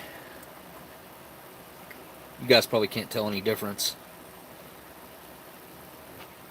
but I did. Yep. I'll tell you what, I need a cigarette. Yes, I do. I think I have. I don't know what I've got. I did find another pack of Pall Malls laying somewhere where I don't know what I've done with them though. Oh, no way. They were sitting over there on my on my table. They got freaking hot wax on them. Oh well. This pack's got 3 in it. I'm gonna be having one of these bad boys right now. Focus, camera. There it is. A little stained up. Nothing major. No pinholes, no nothing like that. I don't even know where they've been sitting. I'd say they're pretty dry. Smell really good though. Wow. Oh, yeah. You know, the thing is, like, this smells amazing, but that filter's going to kill it. It's just going to kill that flavor. It's kind of got a sweet, rosy, just really nice vintage tobacco smell. Oh, God, that smells so good. It's been a while since I've had a really good smelling cigarette like that. Been a little while. The last pack of Pall Malls I had like that didn't smell worth a crap. Okay, I've got a nice little story that I want to tell you guys about an item. I'm going to finish the coffee. I'm going to have open this Halva up. And all these little extra items here out of the way. You got salt, matches. I need some matches. I'm going to light this cigarette with a match. Some toilet paper. Oh, and the gum. You guys don't let me forget I'll try that gum here in a minute. I say that all the time. I always forget the Tic Tacs, the gum, whatever.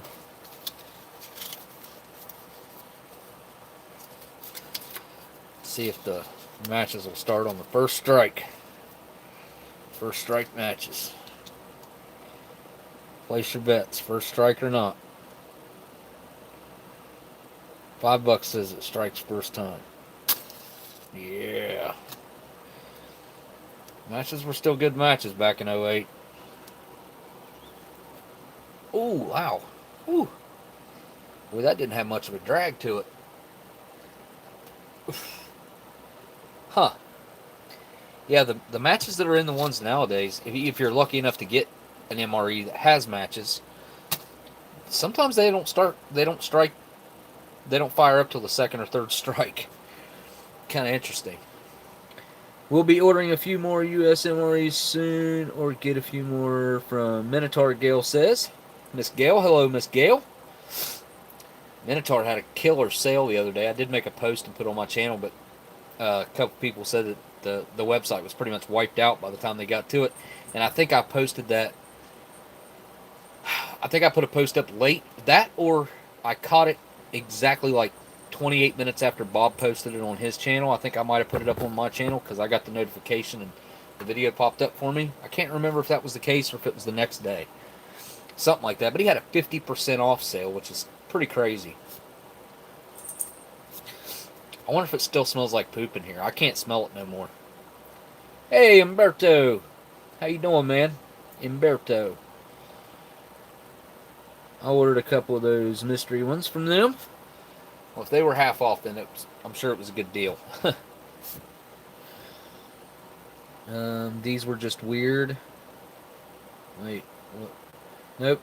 I have 2 to do. I've been kept on my toes. I have been kept on my toes. We got them given to us, but I'd never try them again. What are we talking about here? We had bad luck with 2 brand new MREs. We did a video after Zach got out of the hospital. Oh, you had bad luck with 2 brand new MREs? Oh, XMREs. Oh, huh. We got them given to us, but I'd never try them again. Nope. I have 2 to do. I've been kept on my toes. I'll post both at the same time. I'll be filming some stuff this week. I'm ready to get back to filming. I didn't really have time this week. But let me break this bad boy right here out again. So, after the live stream there a while back, whenever that was, talking about how I won this lighter. I got it really cheap. I'm a cheap butt. I don't like to pay a whole lot for things unless they're actually, I know that they're worth what I'm paying. Anyway, bought this lighter, didn't know a dang thing about it. The description was very vague. And opened it up on the live stream, was looking at it, flipped it over, and was like, I wonder what that thing right there does. What is that? Well, figured out that it's a music box, which is cool, right? Lines up this way. Lock it right here. So it's locked right now, and all you do is that starts the music box. And I think this very well might be the Japanese national anthem, but I could be wrong. Now, what's interesting about this lighter is not that it's a music player, not that it's most likely 24 karat gold plated, or it may actually be made of gold. I don't know. I'd have to look into it a little bit more. But this was presented to a very well-known, this I didn't know until I actually looked it up after the live stream. This General Minotaur Ginda. Minotaur Ginda, I don't know how to pronounce that. Minoru. Minoru Ginda. Minoru Ginda. So General Minoru Ginda was the Chief of Staff of the Japan Air Force Defense Force. Or the Japan Air Self-Defense Force. So, this fellow right here is actually the one that came up with the plan, that created the plan to attack Pearl Harbor and kick off World War II. Believe it or not. Absolutely insane. But this lighter belonged to him at some point. It's hard to believe. I don't know how it ended up in the United States and now in my hands. That jet right there is a it's a it's going to take me a second to think of this. Can't remember the name of the company that makes this jet. The guy that did the Las Vegas shooting had ties to that company. Can't remember the name of the company right now. Huge company. Anyways, but this lighter actually belonged to the guy that came up with the kamikaze plans. It's crazy when you start looking into the history of this general. I'll pull it up really quick, because it was hard to believe that I actually ended up with a piece of, this is a piece of history in my opinion, but I'm not sure how I feel about it, because this is a bad guy. This is a bad guy for us. Right here, look. There it is. Japanese military aviator and politician. He's best known for... Here, let me click on it.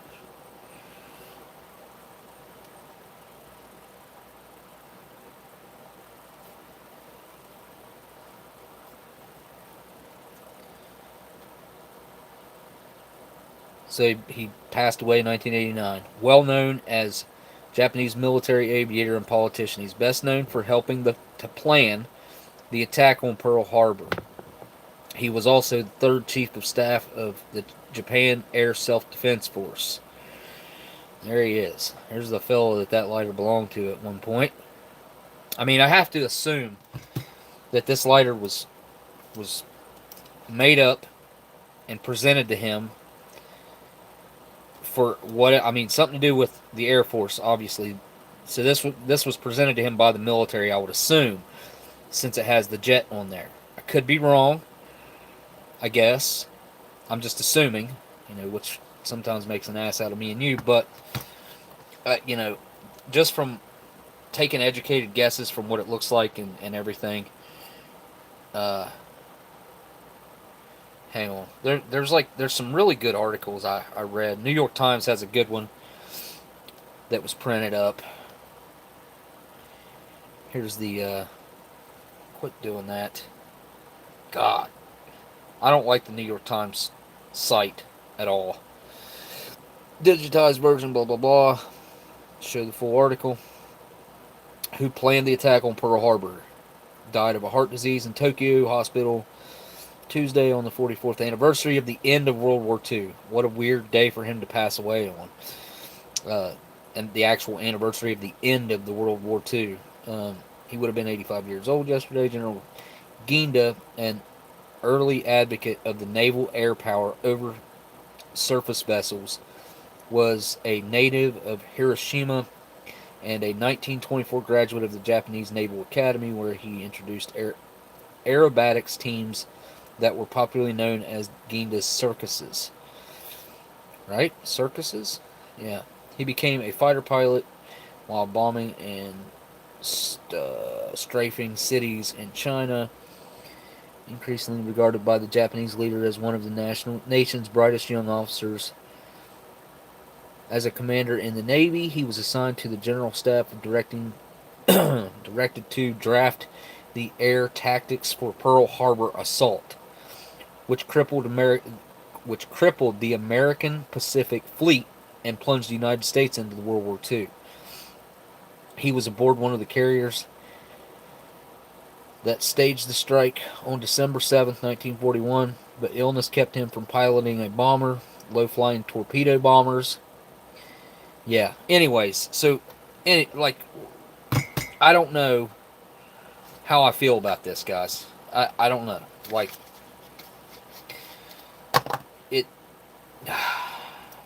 It's an amazing piece of history in some ways, but in some ways it also is the opposite of the type of history that we like to see here. Are you going to see how much you can save with Allstate? What? What? Ration Museum. Are you going to see how much you can save with Allstate? I'm totally confused about that question. It gave me a good laugh, though. Okay. I'm supposed to check into Allstate. Oh! Okay. How much can you save today from State Farm? Okay. I had State Farm for years, and they were charging me way too much, State Farm. But yeah, like I said, I mean, I'm not exactly sure how I feel about this yet.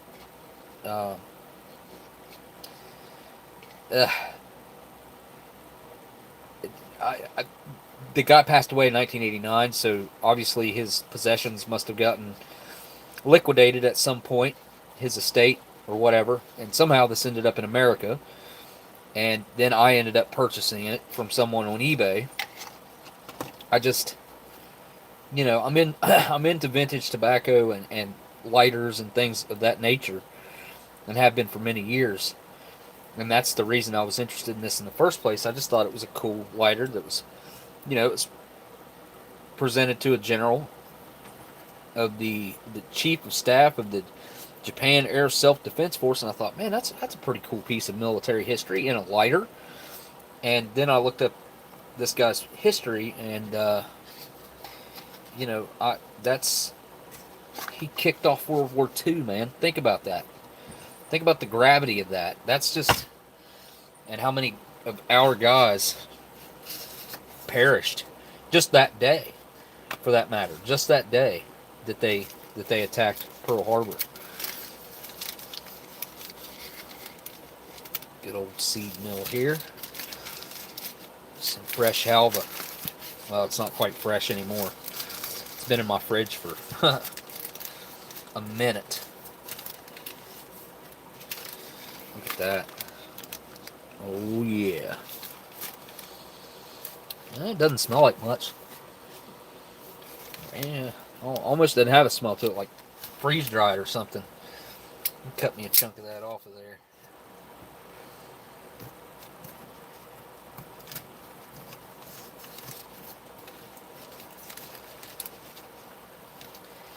It's really hard to eat. It just falls apart, no matter how big you cut it.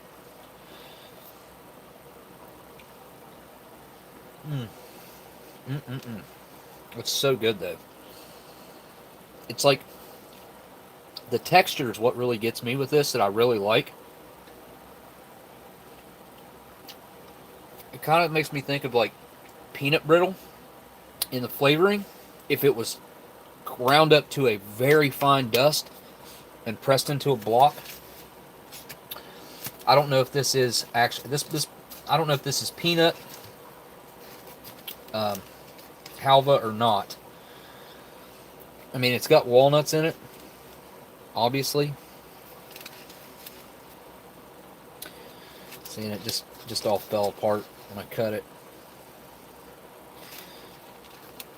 But it's really good stuff. If you guys have never had Halva before, and you happen to see it somewhere, give it a try. It's definitely worth trying. You might end up liking it. Because I never even knew what Halva was for many years until I got into military, foreign military rations. And I saw it in the Israeli 5-man, which is just a bunch of cans of tuna, a can of Halva in there.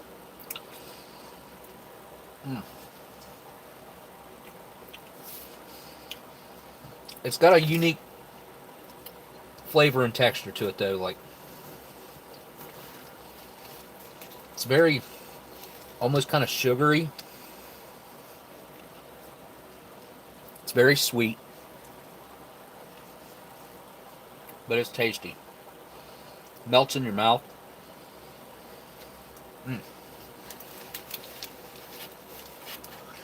But that fella in the Chelsea market was kind enough to give this to me. So if you happen to be at the Chelsea market, by the seed mill, tell him that Oldsmokey sent you over there. That guy from Eating History, he might remember me. I can't remember his name. My son might remember it.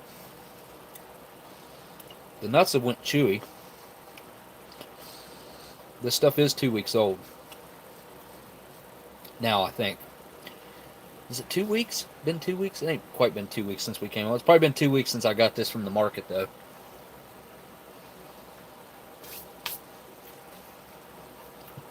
Got this the same day I test drove that Tesla.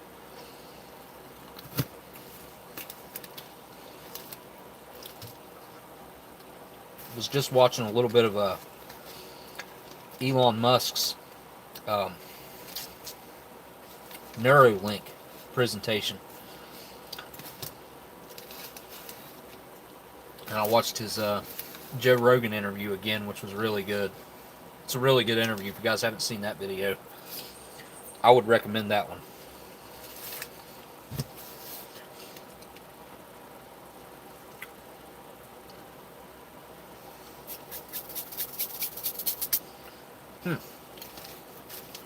Yeah. Anyway, What do you guys think about that lighter? I mean, that's about as controversial as you can get.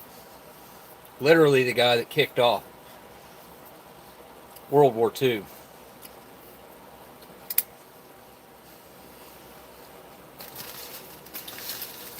Don't get much worse than that, in my opinion. No idea how I'm going to get this sealed back up.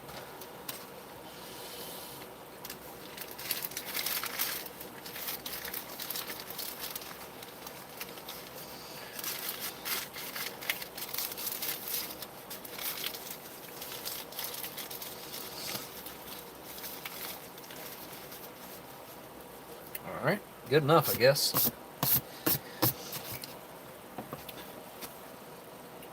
Used to have a Hitler Youth pocket knife. Keep it, it's history, Robert says. It's a piece of history. I do agree it's a piece of history. I mean, there's nothing, nobody would argue that fact.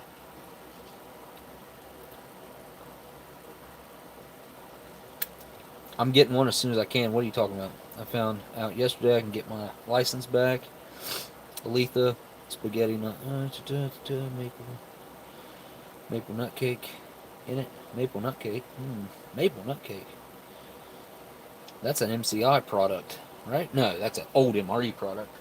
Maple nut cake. I was thinking of a chocolate nut cake, I guess. 90 spaghetti laid around here somewhere. I wouldn't mind having a case of 91 or 92s. I've always had really good luck with 1991s and 92s. Let's turn the camera around here. Back up. Man, the camera quality on this rear camera really sucks. I just pressed that.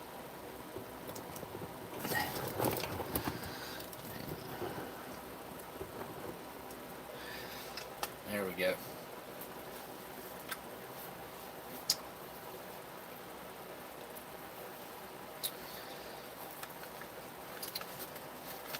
The chat's not moving. There we go.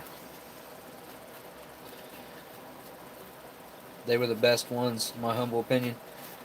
You know, I've had some of the best luck with, I would say, 1990, 91, and 92.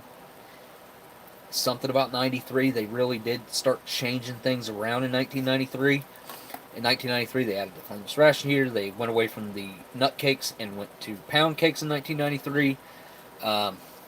They made a couple other changes that year. They changed some menus, obviously. But, yeah, they made some changes that year that it's not that I'm not a fan of the changes. It's just they did not hold up as well as the old nut cakes did. And it seems like, and I have no idea why this is, but 1991, 1990, 91, and 92s hold up better, even if they weren't stored all that great.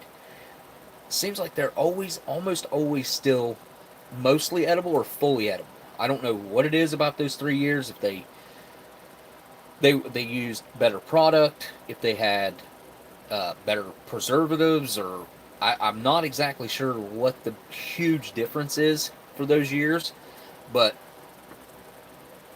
I mean, I've eaten enough old MREs now to have a pretty good consensus and give my opinion. I feel like I'm at that point where I think I can give my opinion on this, and it'd be a pretty solid piece of information by this point. And from my experience, I've probably had, I mean, I would say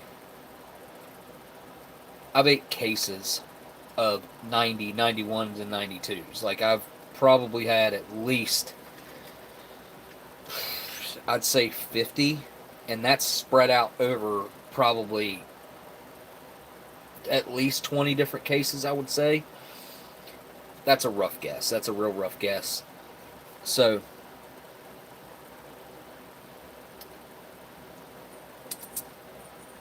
something stuck in my teeth.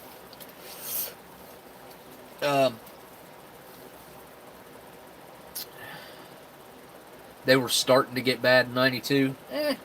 92 is like, that's when they said they were going to start taking the freeze-dried stuff out, and they didn't. Any menu that in 1991 had freeze-dried fruit in it, 1993 or 1992 it still has it in it. 1993 was when they really, I would say maybe 50-50 on the stuff. You know, whether it's listed as being a retort fruit, but you won't get a retort fruit in some of them. Some of them you'll still get freeze dried fruits. But in the 92s, I've never personally gotten a retort pouch of fruit out of a 92.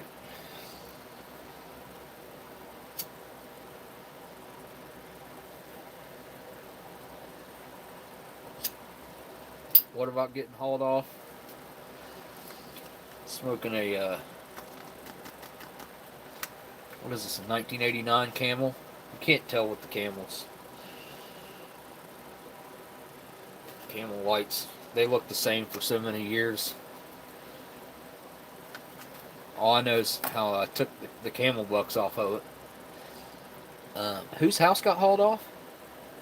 The freeze dried fruit was great. Yeah, freeze dried fruit was great.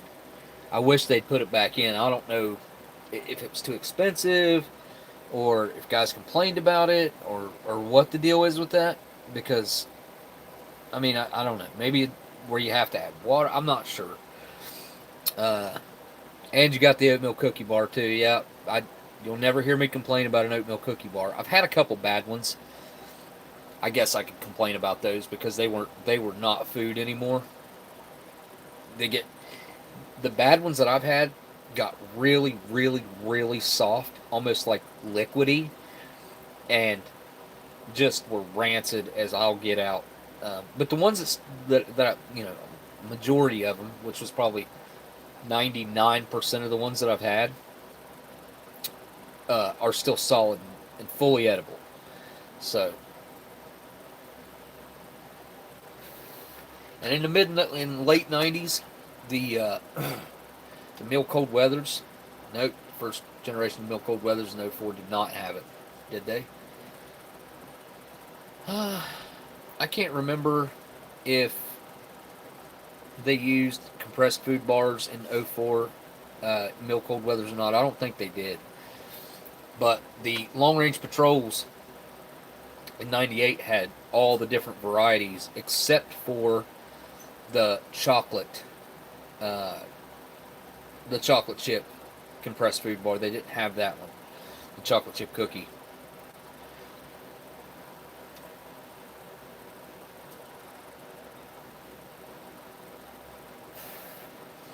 Haven't had an oatmeal cookie bar since 1992. Wow.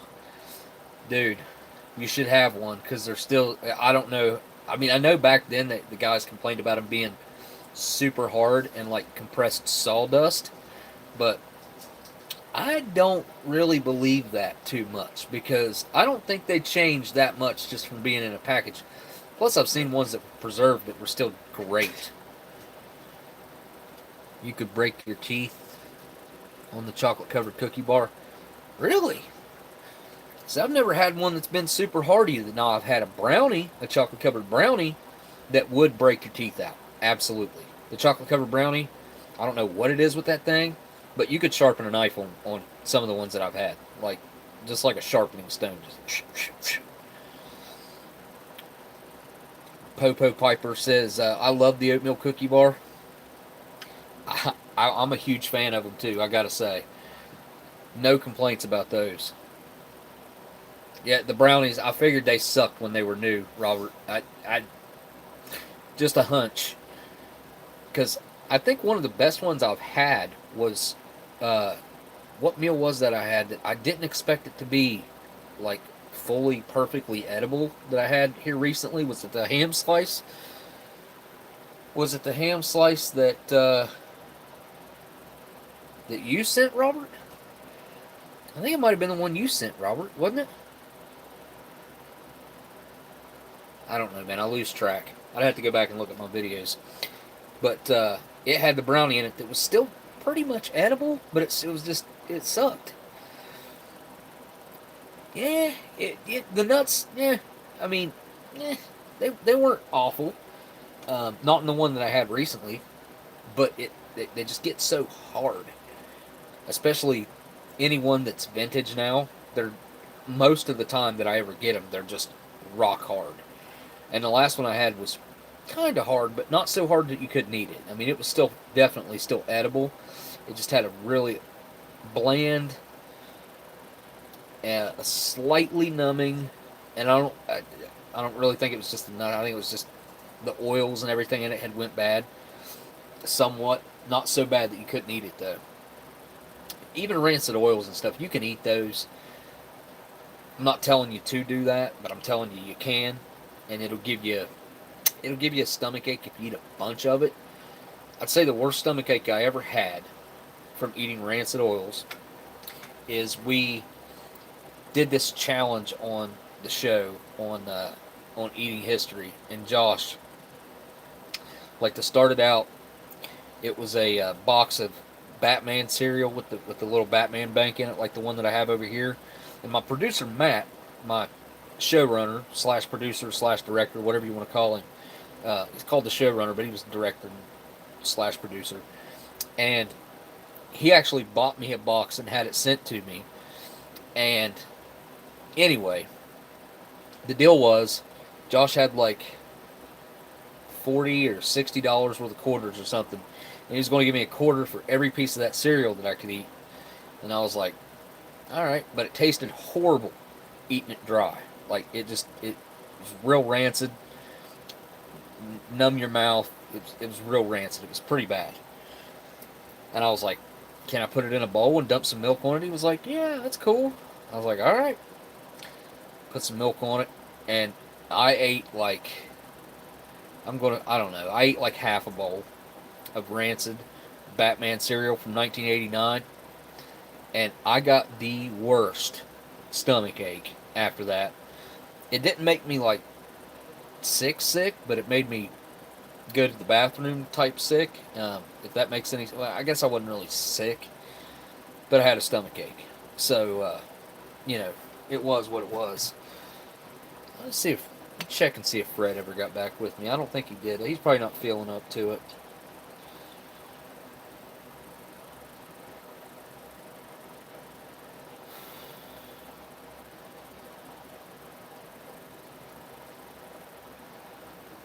Yeah, he didn't get back to me. Anyways, maybe Fred will get to see this, and maybe it'll perk him up a little bit. He definitely could use the cheering up.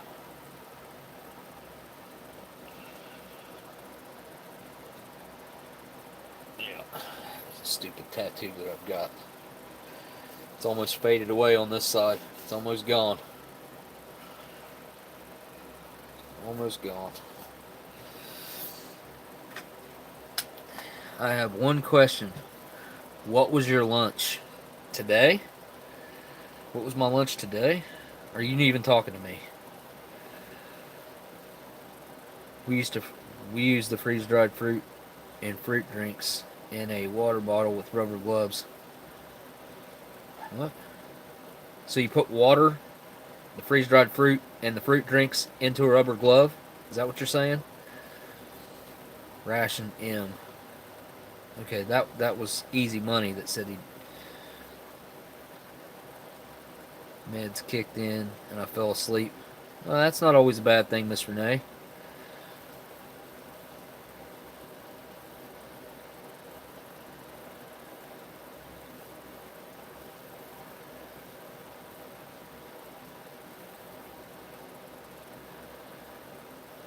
Did you eat Pop-Tarts in the morning? Huh?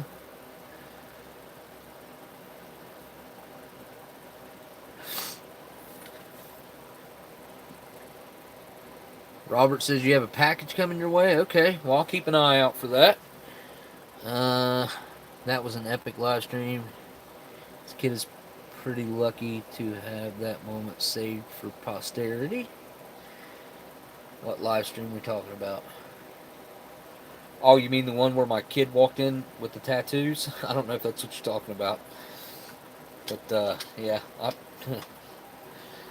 grabbing a bite of these osmotic cranberries because it's like one of the only things that I really want to eat on that tray.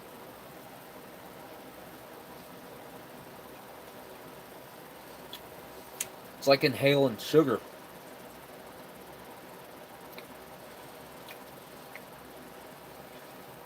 Thank you, Chris.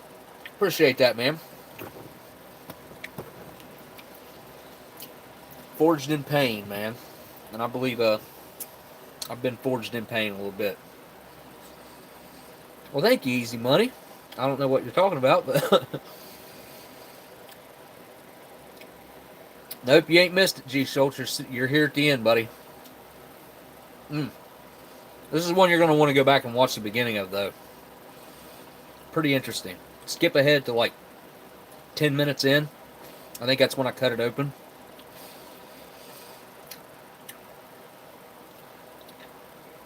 I don't know what to say about it. It's content, but it's not the greatest. It's something. It's a good description, Smitty. It was an explosive live stream. Or call it a stinky live stream. I can smell it. I can smell it in my beard. I knew I could still smell it. I'm going to have to go take a shower. Seriously. What the heck, guys? I've never. All the kittens. You missed the kitten pile. Well, I got something for you, Easy. I bet you haven't been here for a minute. Hang on. I'm going to a live stink. Yeah, that's good. That's a live stink. Let me move this tray out of the way. If I can. Let me see what I can figure out here. I can get this. I'm taking another bite of these bad. No, I'm not. I'm going to take another drink of this awesome Jarrett's. I'm going to get more of these. I like this. I only can get them when I'm at the Mexican grocery store in Columbus. I don't know where else I'd get them.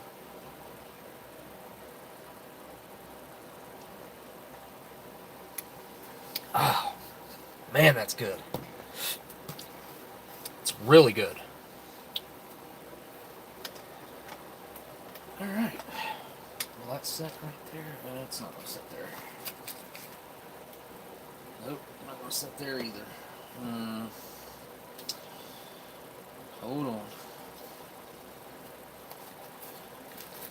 Golly, man, it stinks in here still.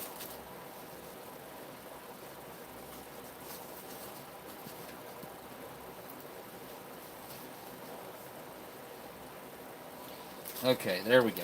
Alright, be right back.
Yeah, okay. Okay. I'm sorry. I'm sorry. Here, let me put you down for a second.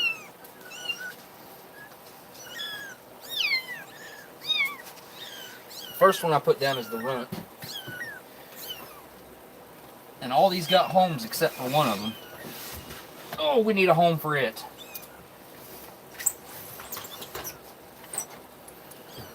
But, Easy. There you go, buddy. Yep. It was a mama cat that I was going to have fixed before I went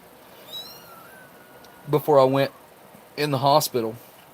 And then when I got out of the hospital and felt up to it, she was too pregnant to get fixed. I mean, they would have been cutting full-grown kittens out of her. Like, no way I could do that.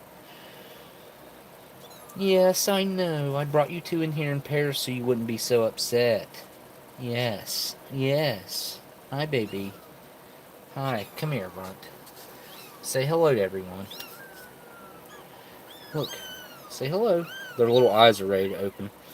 They're 10 days old today. They were born on a Wednesday morning. Oh my. Okay, go back down there. Let me see the other one. See if its eyes are open. Oh, one of them. They got a little bit of crud in the other one, but I think it's just where they're getting ready to open. I'm not supposed. I probably shouldn't touch them, but I'm going to wipe the one's eyes with my shirt. Oh, daggone it. Daggone it. Oh, look at you. Oh, oh. I'm going to have to get a wet paper towel to clean its eyes. Oh. Do you have a mohawk? Someone said you have a mohawk. Oh, you're meowing in unison now. I'm sorry. Okay, okay, okay. Come here. Come here. Oh my. Oh my. Oh my. Mom is in there yelling. Okay, come on. Come on. Okay. Okay. You're in no trouble, guys. I've got you. You're fine. You're fine.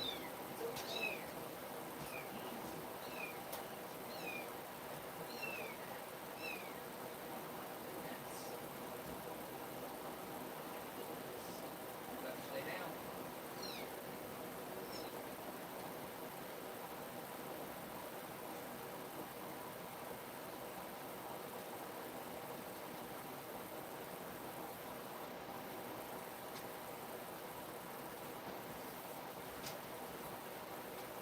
Okay. Here's the other two. Alright. There they are. Oh, goodness. Oh my. Oh my. That one's eyes are trying to open as well. I don't know. I guess they just get a little bit of gunk in them when they start to open up. Because the orange one's eyes are not opening at all.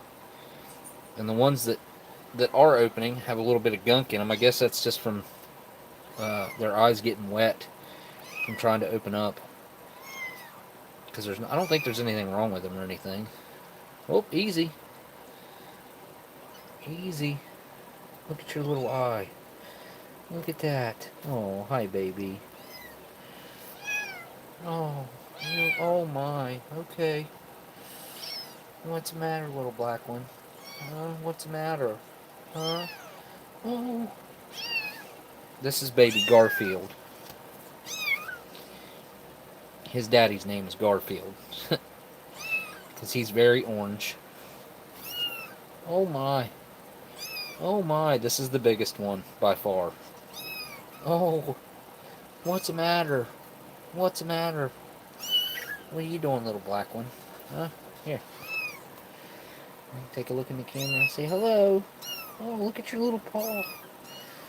Look at your little paw. Oh. Oh. This is K-Man's kind of content right here. K-Man, he loves cats.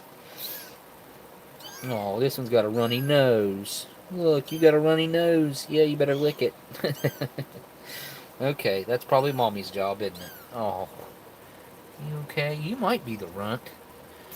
Daggone it. Oh, you got sneezes. Oh. Oh. You're the strongest and biggest by far. This one right here always fights to get the nipple, I guess. I've noticed. And this one right here, not so much. I mean, they're definitely different sizes. You can tell by holding them. Oh, baby. You're so cute. When they meow, their little ears flex. It's funny. Okay. Well, there's your daily dose of incredibly cute content right there. Alright. Be right back. Okay, okay. Taking you back to Mommy. Taking you back to Mommy.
Okay. All right. Sorry about that, guys. Takes a second. All right. Well, this has been an interesting live stream. I didn't think it was going to be this way. Had no intentions of. Man, sucks that Polish meal was ruined like that, because those are such good rations, man. But this one ended up being a not so good 2008 Menu 19 beef roast with vegetables. Good night, Miss Renee. Good night, Smitty. I want to thank each and every one of you folks that have stopped by and spent some time with me here on the live stream. If you rewatch this or anything like that, if you can come back and leave a comment, it'd be greatly appreciated. YouTube really smiles down on that. They absolutely love it. And if you guys hated this live stream, you can hit that thumbs down. If you like this live stream, hit that thumbs up. Either way. What kind of setup am I using? What do you mean, Mr. Gaming Pro? I mean, I've got a whole crap ton of lights here. I've got a little tiny lav mic, which ain't much. I just use it so it doesn't split my sound, because most cameras have a right and left input, and if you use one microphone, it will split that later on in editing, or even automatic in here, and it'll go equally to both right and left headphones. But if I don't use the lav mic, I'm standing to the left of the camera, so all of the sound will come out the left earpiece on the, when someone's listening to it on headphones. So I try to prevent that by using this little simple plug-in lav mic. Clip it on. I just clip it above me up here on one of my lights to keep it simple. Oh no, sorry, Aletha. What happened? Oh, what tripod? Okay, hang on. So I've got a bunch of different tripods, actually, and just depends on where I'm going to be at. Like if I go outside, I'll use a different one. I use this one right here that I'm using right now because it's skinny, and it adjusts. It's simple to adjust. Hang on. It's an old. I've had this thing for, I'm going to guess, probably 20 years. It's an old, fairly cheap tripod. Taking you off, and this is a new attachment that I bought here. The old school one that I had was spring loaded, and I didn't like it very well. This one right here, I do like this particular mount. It's just a Bauer, but it's really secure, and I can flip it like that and go from horizontal to vertical real quick, which is a really nice feature with this. And then my tripod's just I think it's a Taurus. It is. Look, it's just an old cheapo that's probably 20, 25 years old, but it's skinny. And that's what I like about it. It fits on my table, and it's skinny. Like I said, I had some other tripods with like multiple sectional locking legs that I think it's a 5-footer. So it's pretty thick and robust. But I just like this little thin, tight. It's tight too. This one's really tight metal that I don't have to worry about. And it just fits on my table here really well. So, oh yeah, you do have one of my old ones, G. Schultz. You're right. I gave you one in New York so you'd be able to mount your cell phone to your tripod. That's right. The cats are knocking stuff down. They might be. The little ones, they can't do much of anything.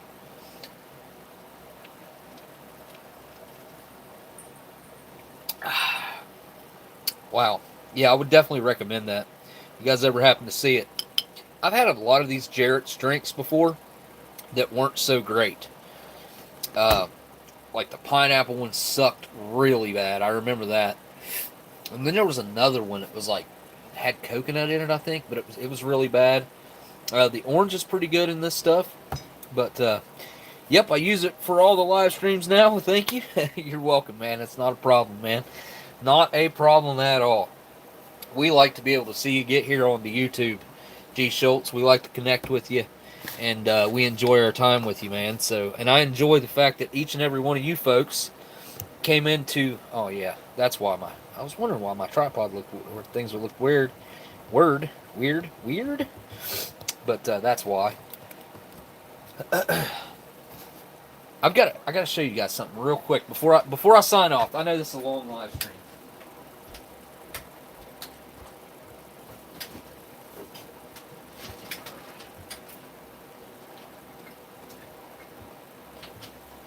It's actually getting cold outside tonight. So I was with Gabe the other day, and I had this box that I hadn't opened, that we went through and drank a whole bunch of these in here. But I got 3 cans in here I wanted to show you guys that he'd sent me before that are, in my opinion, quite interesting. I've never seen anything like this before. They're not even meant to be opened, really. But they are full. So these are the American Brewers Historical Collection. Gustav's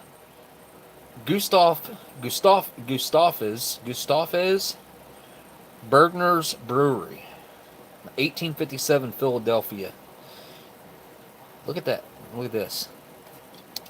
No top. It is a steel can. As you can see, it's rusted. I just thought this was super cool. Limited edition. The Vanishing Breweries.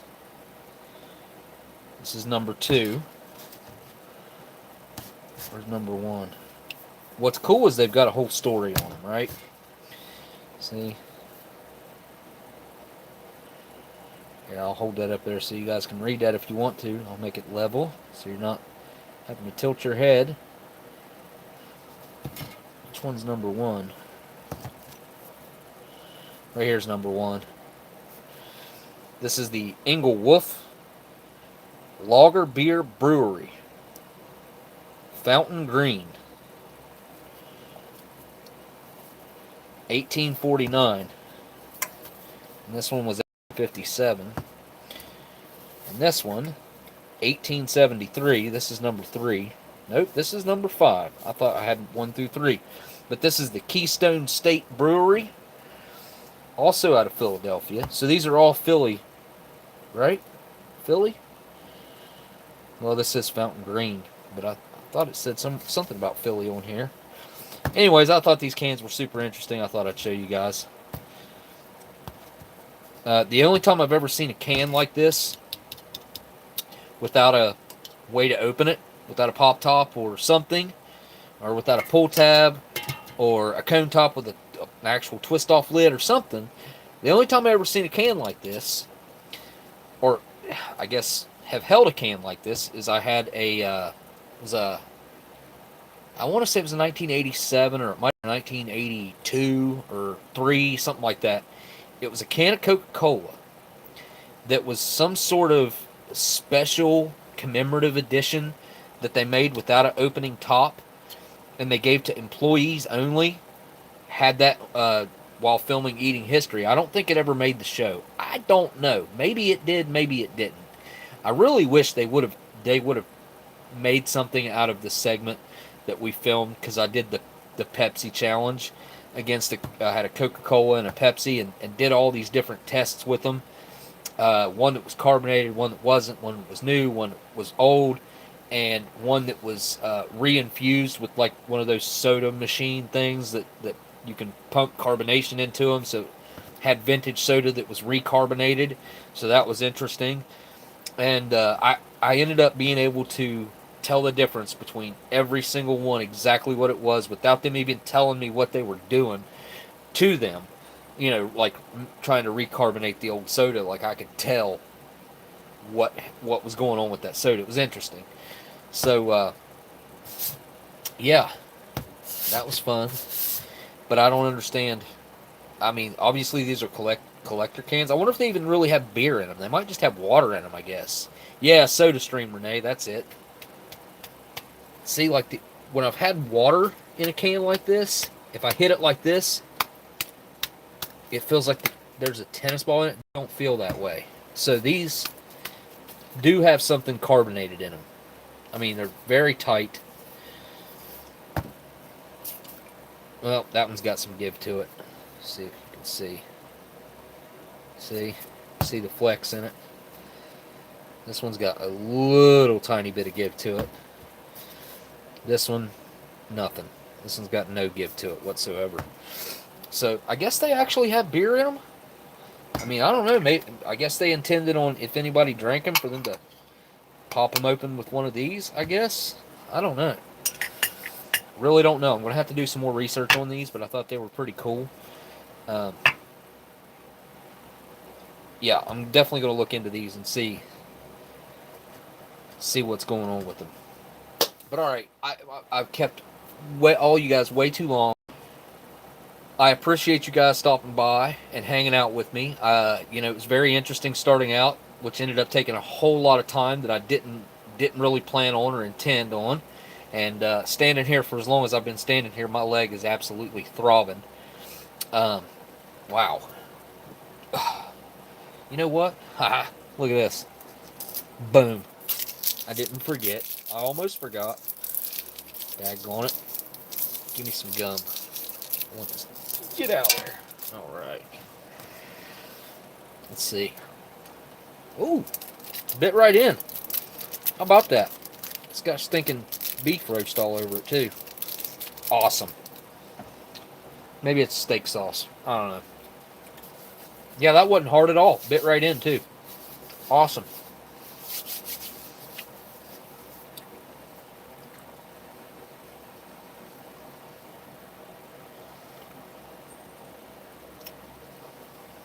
What people do with old cans like that is they did a little sip.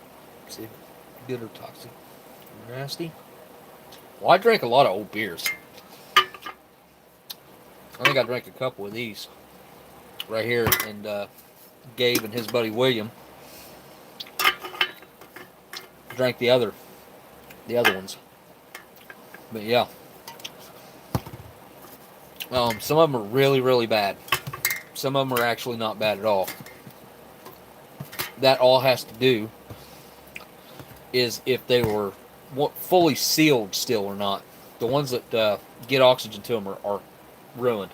Anyways, thank you guys for hanging out. Thank you guys for taking any amount of your day to hang out with me. Please don't forget to hit that thumbs up or down. Either way, I don't mind. If you didn't like it, I understand. I don't mind getting comments, constructive criticisms, and things like that, man. I try to improve where I can.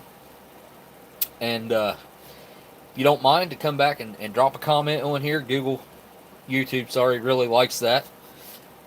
But I want to say a huge thanks to my patrons. I want to thank them at the end of everything that I do, whether it be a video or a live stream. This time next week, I hope to have a video to post after the live stream. I'll probably post it on Monday instead of posting it right after the live stream, because sometimes it takes the live stream a little while to upload. And I don't know. I'm going to start off with the cold weather, and then I might move on to. I'm sticking with some vintage stuff to start with. I'm going to go old, and I'm going to stay old for a while, I think. And I'm going to dig as much information up as I can and work on writing that information up. I've already got a lot of it written up for the cold weather. I had that done a long time ago. But, alright guys. I want to say a huge thank you to everybody again. And Fred Thorne, I hope you get better, buddy. I really do. And I guess really all I got left now to do is say thank you guys for watching. And I'll see you on the next live stream.